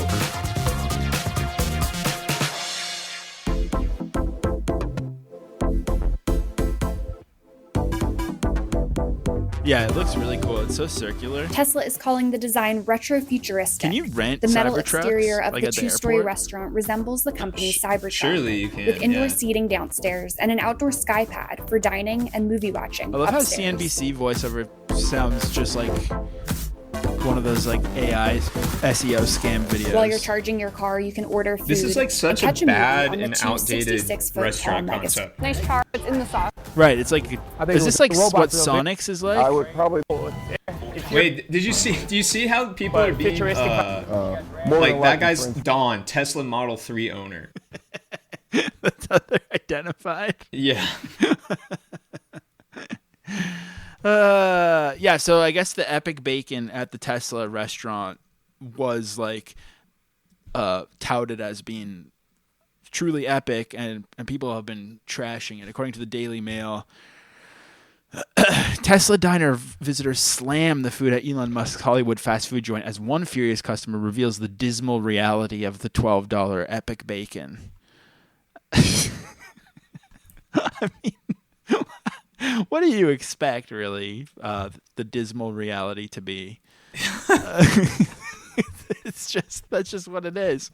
It doesn't. That looks like what I would expect it to be, just like some bacon. You know, it's there. I guess this is the age-old thing of taking the food prepped photography and comparing it to the real product. But so I've just sent you the one from the restaurant. This is how it was modeled, but that's about the same, honestly. It's less, I guess. I think like if you're being fooled by fast food, like food styling photography, that's on you. Like even better, the article continues. One user replied with a photo of the epic bacon they were served, and it looks much more like the dish advertised on the menu. Unfortunate. This is what mine looked like. Oh, okay. Wow. So so Elon is on the epic bacon know your meme page, which I like. It abbreviates to KYM because I want a KMS when I'm on here. I genuinely thought for a second it's saying KYS. It's so perfect, but no. So this, I guess, is from 2017. This is one of the most classic exchanges, almost as good as the clutch move of ordering us all pizza. This is Elon saying, "In life, there are no easy choices." Someone whose username seems to be launchrats.com says bacon. Bacon is always an easy choice. And then Elon says, "Damn, I forgot bacon." And then someone responds with the what's that guy's name again from Lord of the Rings? I can't remember him. But it's not Aragorn, it's the other guy. Frodo. Who gets killed. Yeah. It's Frodo. It's Gollum. It's the guy saying one does not simply forget bacon. And I think ultimately that's like how we got to end the show. You know? Yes. We've been on quite a journey, the highs and lows, the sizzles and burns. I just thought of that. Pretty good. And ultimately, I think I was tempted to say that bacon is no longer millennial excellence because it has gone through the ringer so much. And yet I think back to that innocent bacon bandage. I think back to that first bite of a Baconator. And for me, one does not simply forget bacon. How about you, Miles? That's beautiful. I think I disagree. I don't think bacon's millennially excellent after all. I think from these fat cats on the pork board, non-anti-Semitically pulling the strings, to the Jim Gaffigan think geek style latent Gen Xism of bacon humor, to the way it's lived on through Facebook boomers. I think bacon just I don't think millennials own bacon in an excellent way at all. Damn. Sorry to say. Well, this is our first real fight on the show. It is. Yeah, we won't be back next week, folks.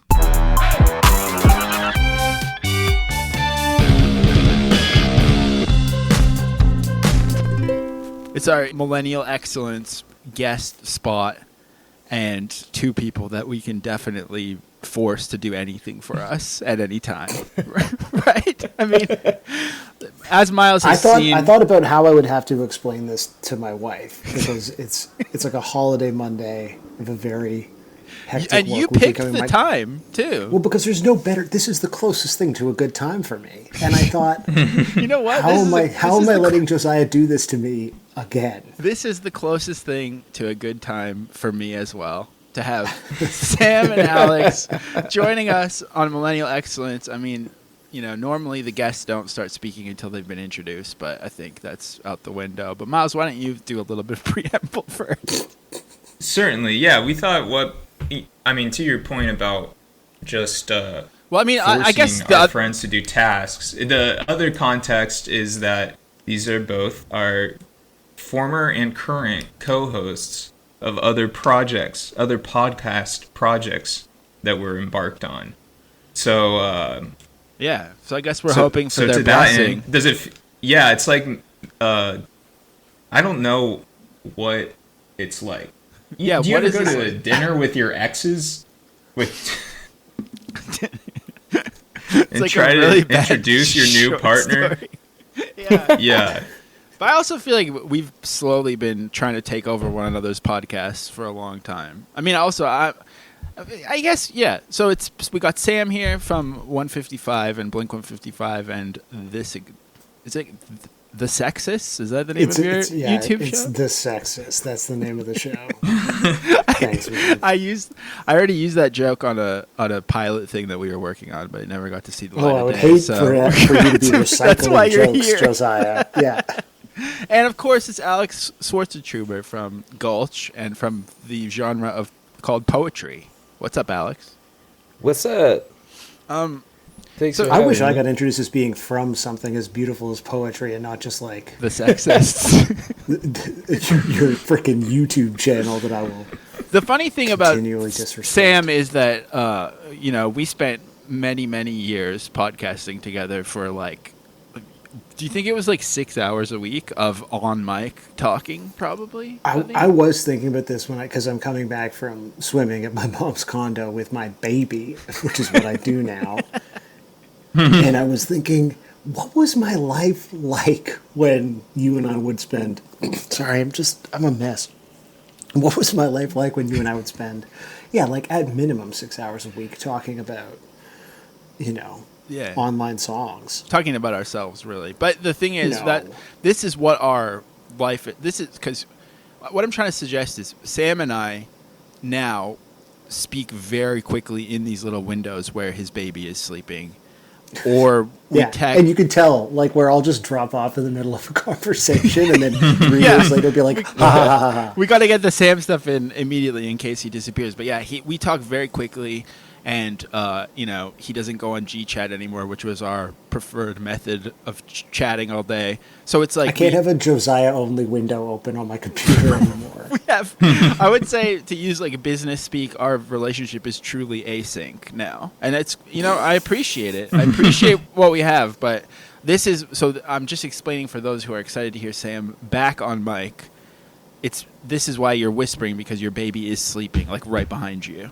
Yeah, I have a very small house. The walls are very thin, and so I am speaking at baby napping volume, which is, as we discussed off mic, the exact tone of voice that people come to podcasts to listen to. It's probably better than our sort of barking tone that we had. But have you done a podcast since we hung up the Yeti? I'm not even using a Yeti anymore, by the way.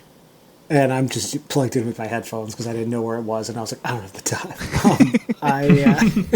No, this is my first podcast since you and I stopped podcasting. It's just, my heart's been open to other podcasts, but just nothing's felt right. So. Yeah.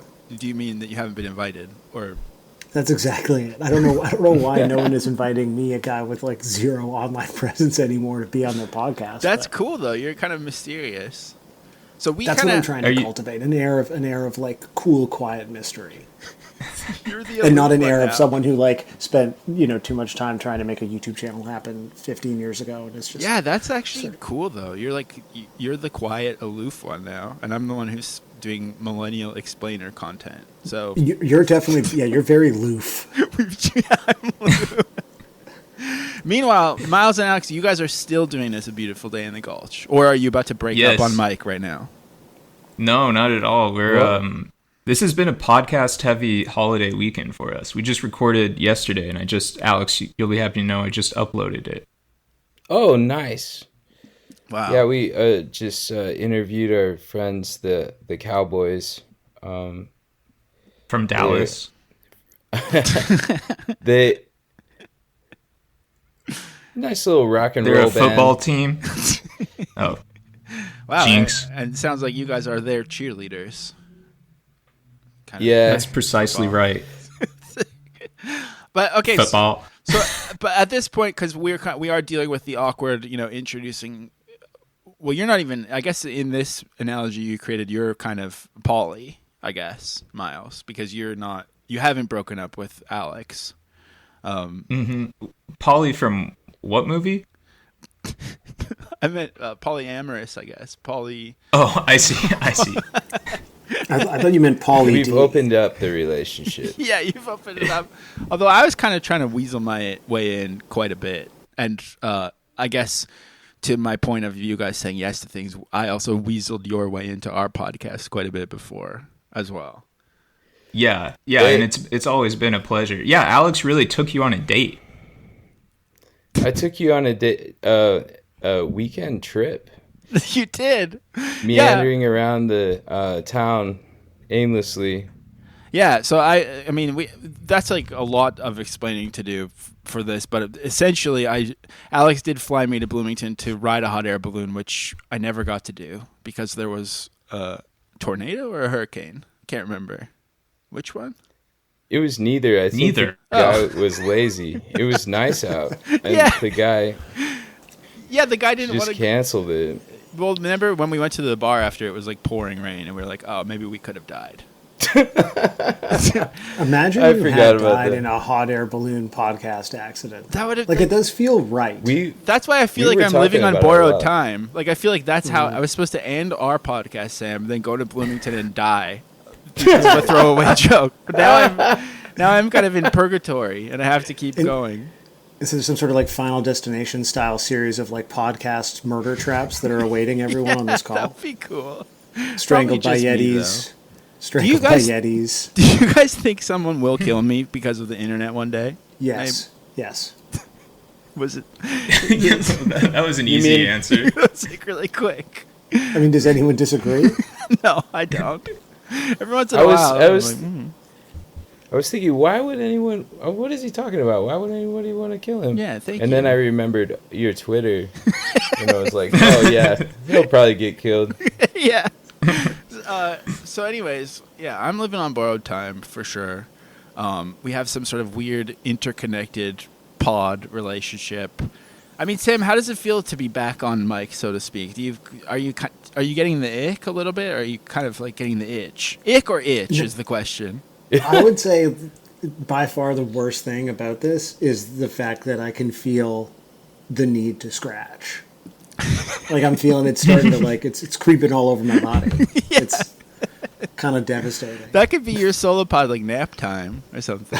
it lasts exactly as long as the nap is. Yeah. Which he is already moving. I need you to know. Oh shit! Yeah, we gotta get to the point. And what is the point, Miles? I was hoping you could help with that because I'm good at not doing that. Sure. So this podcast is about millennial excellence. So Sam and Alex, I was kind of curious. When did you guys realize when did you two men realize that you were millennials? Mm-hmm. I read it on BuzzFeed. For real? You just like read that you are a millennial? Yeah. Like, do you want to elaborate a little bit? Or? Was it a quiz? I feel like yeah. I took a Hogwarts quiz on Facebook, and it told me Hufflepuff millennial.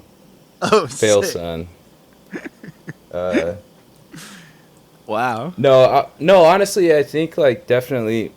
I don't think I can't remember, but I do actually think that it would have something to do with reading about it on something like BuzzFeed. Now, while we're on Alex, do you feel like a millennial, or do you? Because like knowing you, having been on a hot air balloon date with you, I think that in the best possible way, you do have sort of a hints of Boomer and Gen X as well, because you're like a rocker and you're like very sort of mystical as well. You're not necessarily like soy facing all the time, you know. I appreciate that. Thank you very much. I think millennials can have a timeless quality to them, but I think if you had seen Alex in 10 years ago in the like millennial moment, right, and like, during the movement, he fit right in. True. Yeah, it was pretty chuggy, probably. No, not chuggy. You were like you made DOS racist inspired rap music. Wow. And you lived in Brooklyn.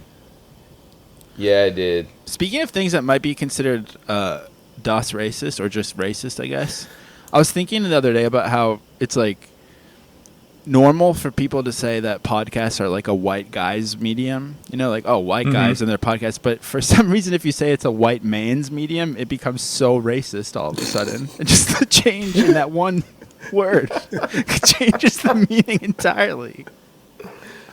It's just kind of an aside. If anyone has Yeah.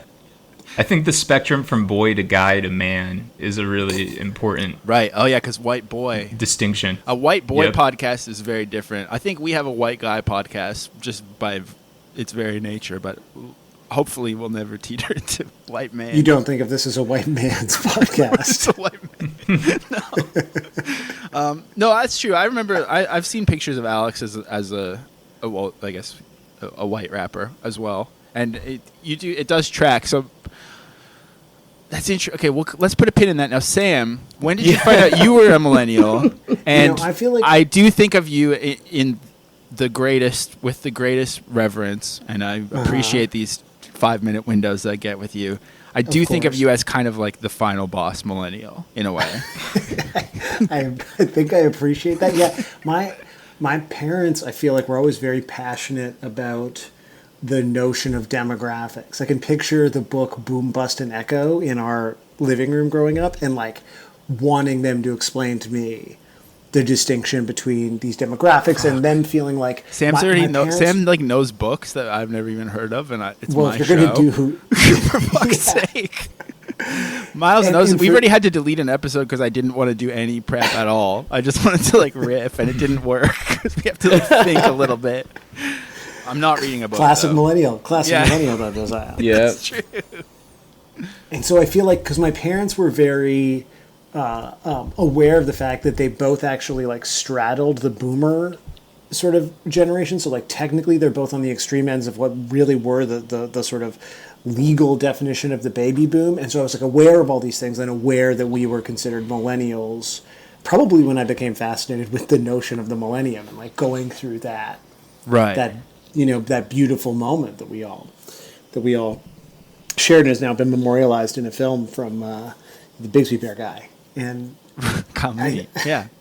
But I think I was significantly older when I discovered that generations were not, like official designations, and the entire thing was just sort of like made up marketing gobbledygook. And so for a while, in the same way that like being atheist is a thing that I have slipped back into occasionally while talking to you, Josiah, in a way that is like kind of annoying, I was like, it's stupid, it's made up, it's marketing bullshit. But then like every single time, like to this day, when I get served, an Instagram reel that's like millennials do this, like I only just discovered, because everyone I work with who's 20, the notion of the millennial pause. Right. And we've been talking about this, and I think it's on a different episode, but what is the millennial pause to you? So the millennial pause to me is when a millennial is being filmed or is recording themselves. They have a natural tendency, based on the technology that we grew up with, to leave a pause. Someone says, I'm recording, and they go, and then they start talking. Right. And that everyone in their 20s thinks this is like the funniest, just like ingrained behavior in their stupid, useless elders.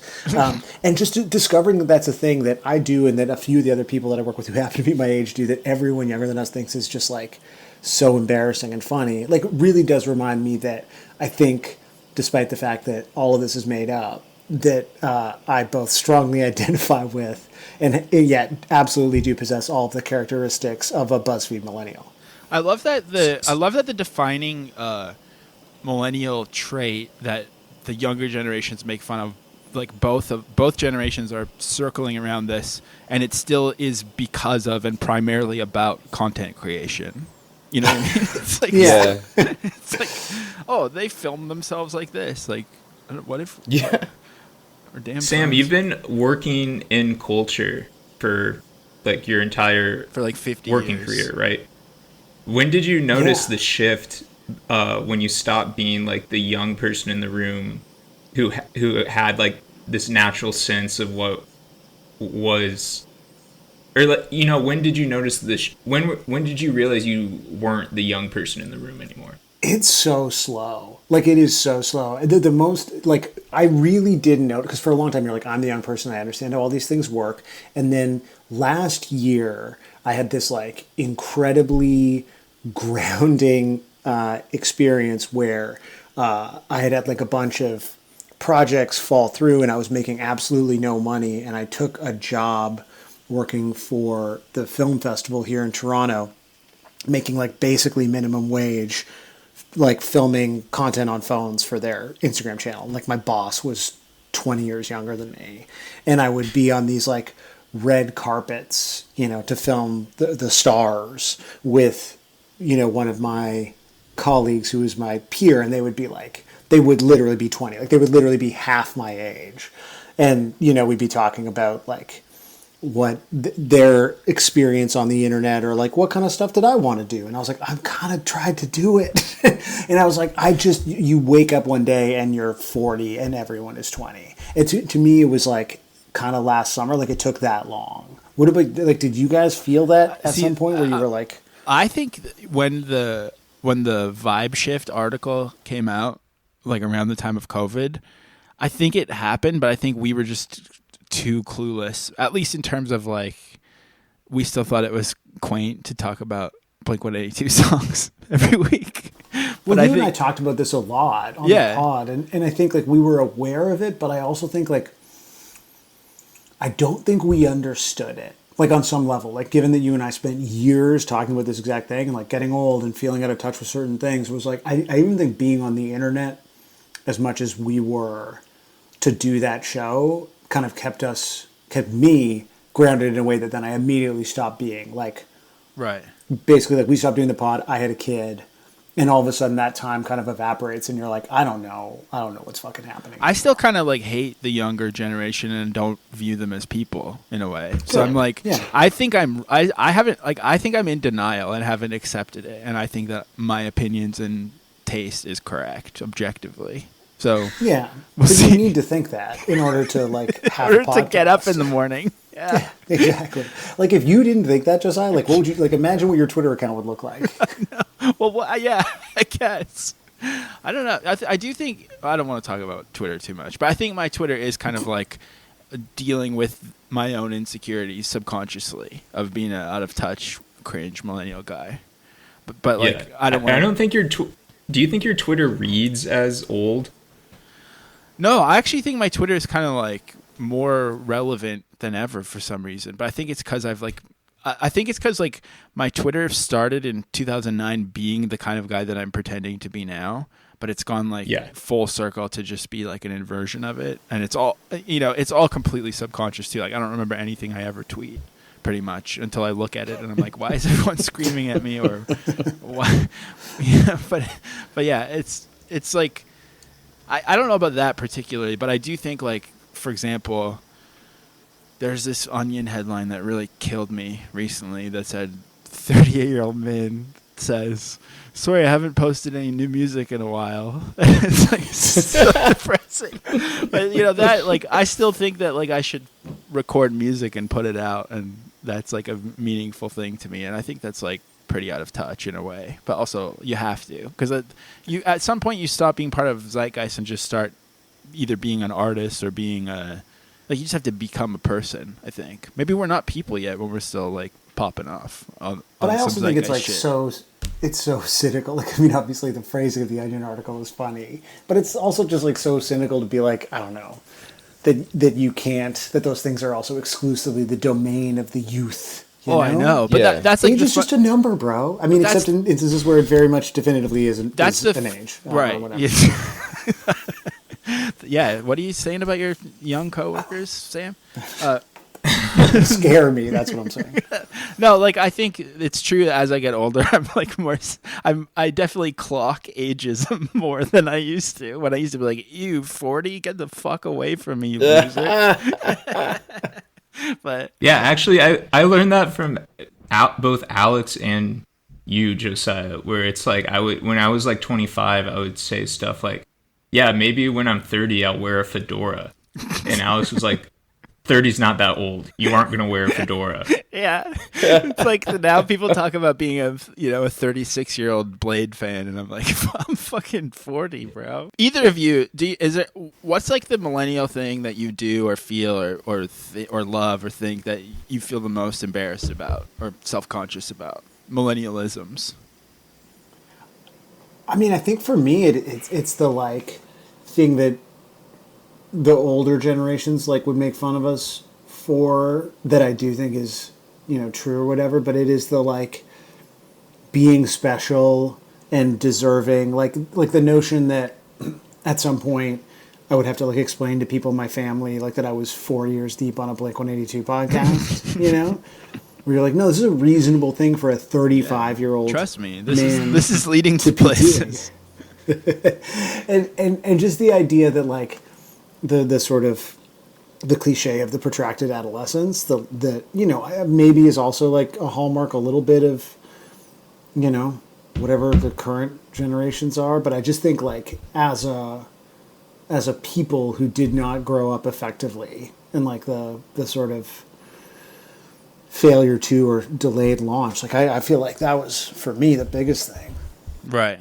You're saying that's what you've noticed in yourself, that you're feel guilty about? Just that I was just I'm a special little guy, Yeah. Well, you are though. You're so I know, special and little, and that's why I like talking to you. I'm a special average-sized guy. I mean, yeah. What about you, Alex? What millennialisms are you ashamed of? Or I agree with that. The whole there's a whole sort of millennial helplessness kind of vibe that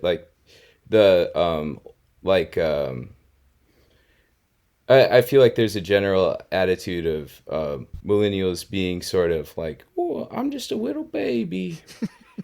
But I do think that I saw this thing online the other day saying that millennials make a face when they dance. Which, yeah, I saw a TikTok that is it a frown kind of? Millennials make the gas face or the stank face when they dance. Really? And I was oh no, man! I'm pretty sure. I do that. Well, I can picture it. Yeah. You do it, Sam? Do you guys do? Oh, 100%. If I picture dancing, I'm I'm not the way these TikTokers are doing it, but I can picture doing a sort of frowning face.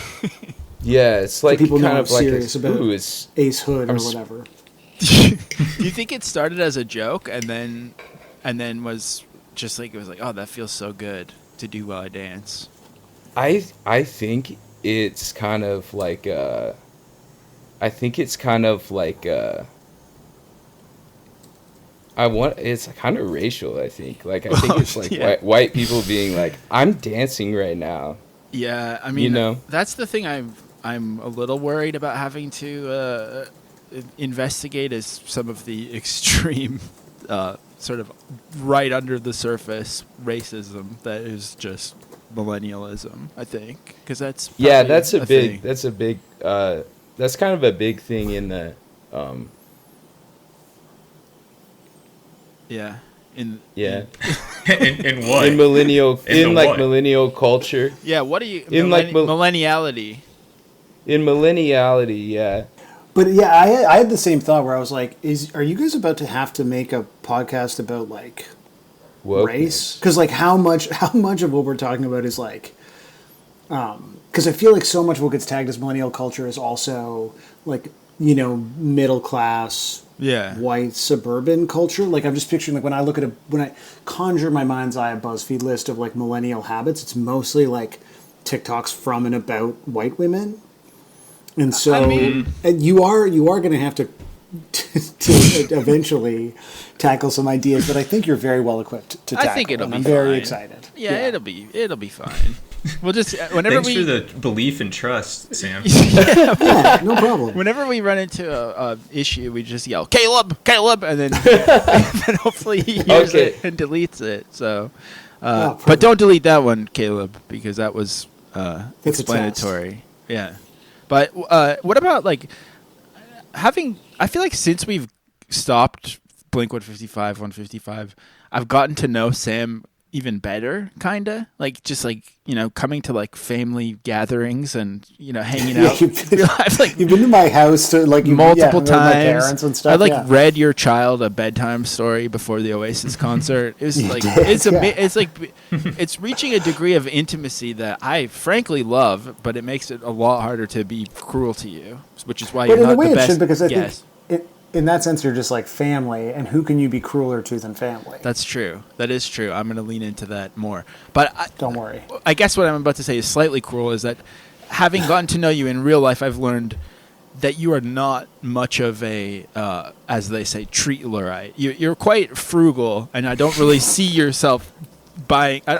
I don't really see you drowning in the treats like I am on any given day. So I'd like to know about both of your relationships to treats, because I think treats are a big millennial, noun, I guess. I mean, to me, like treats are entirely like literal. I think of them as being snacks. Or it could be like you know, like right after I saw you, I went to the Issues magazine store on Dundas West. Shout out Issues. And I bought a $30 zine that is just scans of old paper labels of yesteryear. And I think that probably made the hair on the back of your neck stand up. Even as I was tapping my card, you probably felt it and felt upset about it. I knew it. I knew it was so treats could be like, you know, like extraneous dumb purchases or snacks, or I mean, and maybe I'm the only one who's a full-on treatlerite of this group, but I don't know. Millennials and treats is a thing. Millennials and treats is a thing, and it mostly is about what you're describing, where it's like, I want a treat and it's a zine. But I'm saying for me, treats is I take it very literally. It's just snacks. But also because I am, like, I'm not you, and so I'm not going and buying like a really frou-frou $7 soda. Oh, you know, yeah. at the shop. Downstairs from me, there's a kombucha that's $18, and I love buying it because it's $18. Yeah. So for me, like a real, like, okay, I've had a day of just like grinding at work. I need a treat. I go to the Dollarama and I get the like $1 candies. Yeah. Like that doesn't seem very millennial. Very literal. Yeah, well, maybe I'm just like I'm the frugal millennial. That would be my like sort of. I'm the frugal millennial. Yeah, that's gonna be my new blog. That's gonna be your Patreon exclusive episodes we're gonna make you do for us. Yeah, exactly. I'll do investment advice where I'm like, just buy your snacks from the Dollarama. That's so sad, Sam. What happened? How do I awaken your treat sector in your brain? Alex, I mean, you know, that fateful weekend, I do recall you were with me in the bevy aisle at the health food store, you know, buying a $7 drink or whatever, right? You're into you fuck with treats, I think. Oh yeah, big time. Yeah, you gotta give yourself a little treat every day. Yeah, and Is it every day, do you think? And Sam, because your description of buying dollar store candy was if you've worked yourself to the bone and you feel like you're going to die, you'll be For me, it's like a weekly. I may have weekly, I'm allowed to have a one treat. dollar store candy. But Yeah. I'm more on the Alex side. At least once a day, you need some kind of treat. Because otherwise, what's the fucking point? True. And, maybe I work myself to the bone every day. That's awesome. Hell yeah, man. I mean, for me, I think it's like I was just raised to sort of have a treat threshold. Like we've talked on Blink 55 before about me like just staring at all the snacks at like the pool where my swimming lessons were, and my mom saying to stop because people were going to think that I was like poor and starving. Meanwhile, like and every time I move slightly, like 6 Simpson figurines fall over on my desk. I don't know why I even have them. Just need stuff, man. I don't love stuff the same way I think you do. Yeah, but what do you love? Like what's your It's snacks. treat? Okay, just snacks. Gotcha. Snacks, I don't know. I mean, I love snacks. I love like You love stuff like that's building just, a family, I guess. Yeah. That's it. I like, taking my dog for a walk, Josiah, So going back to the... And metaphorically as well. I mean, like that, to me, that's a treat. Right. Jacking off? Is that what you mean? Yeah. Yeah. It's a treat you give yourself. That could be a treat, yeah. Yeah, like I'm not trying to be like whatever, but it's like, yeah, like that's a, that's a, you had a hard day. You worked a lot. Why not work yourself a little more? We've officially become a white guys podcast. We're Listen, in the sweet spot. We're in the sweet spot right now. Let's take it back. You're really digging at it, looking for that answer, and I'm giving it to you. Take it back to the title of the show, Millennial Excellence. For each of you, what is an example of millennial excellence that you can think of in your mind's eye? Like an artist or anything, just the when you think of millennials achieving excellence, because I think part of this show is going to be how fun it is to admit how incredibly corny we are, but I think also there's this question of have millennials contributed anything to the canon, or are we just like remixing and overthinking and writing TV recaps? But I think we're going to find some things for the millennial canon. Well, I mean, I don't know. Unfortunately, I think the answer is Blink 155. I'll take it. I'll take it. Specifically my half of it. Yeah, it's a 50% of Blink 155, and I'll let the audience determine which 50%. Yeah, what about you, Alex? And what about you, Miles, I guess? Thanks. I'll defer to Alex first, and then I'll bring my answer. You go first, Miles. I'm thinking. You're the guest. Okay. Oh, all right. Yeah, make Alex go first. For some reason. Okay, I'll jump in here. Hold on. All right, go. You go. All right. Okay, I'm gonna say Steph Curry, a 35-year-old man who changed the way the NBA is played. But I don't I'll be honest, that is, and maybe this is a very millennial thing, then I don't like thinking about Steph Curry being both of my generation and then technically younger than me. Like I feel young enough that it bothers me that athletes are younger than me. Yeah, because also I feel like there was a time when we weren't the oldest millennials. That's what I don't get either. There's millennials older than us, right? Yeah, that's fucked. Fuck them. Yeah, but like... Yeah, like a 45-year-old is a pieces of shit. Yeah. Yeah. 45? So why are me and Sam the old dogs now? I don't get it. Because you're still in the game. That's true. Yeah, we're not washed yet. Damn. It's our last True. chance. Yeah. Fuck. Steph Curry's a good one. I guess I didn't answer either, but I think it feels gross right now, but I think like crescendo core indie music is like sick as hell. Like when there's like a big part, explosions in the sky. Like Arcade Fire. Ooh. Not even Arcade Fire, but more some arcade. Like truthfully, I bristle at post-rock. it. Some Arcade Fire, yeah, true, yeah. Just anything that's like epic. Like I think we're missing people are so deadened now, but like really, really cheesy, cringe, epic. Rock music, Sigur Rós, stuff like that. Spree. Actually, yeah, I was thinking about Polyphonic Spree the other day. I didn't dare put it on, but maybe I should. I'm like, all right. It feels like forbidden fruit. That's mine. That's what I'm gonna say. Lithium, the Polyphonic Spree Lithium cover That is the quintessential, like, sort of. That's like the for me a totem of millennial excellence. Oh wow! Because it's like sounds like the Muppets, and it makes me cry. Yeah, and also I think covering a Nirvana song and like sort of subverting expectations is a pretty millennial move as well. Yeah, subverting the expectations, making it objectively worse, but also like driving around and like listening to it and like crying. Oh, beautiful. That is very millennial. Well, thank you so much. Then you're both invited back anytime you want, assuming that no one else bigger than you has agreed to do it. Yeah, and that's a wise assumption. Yeah, we'll see you guys same time next week. Exactly.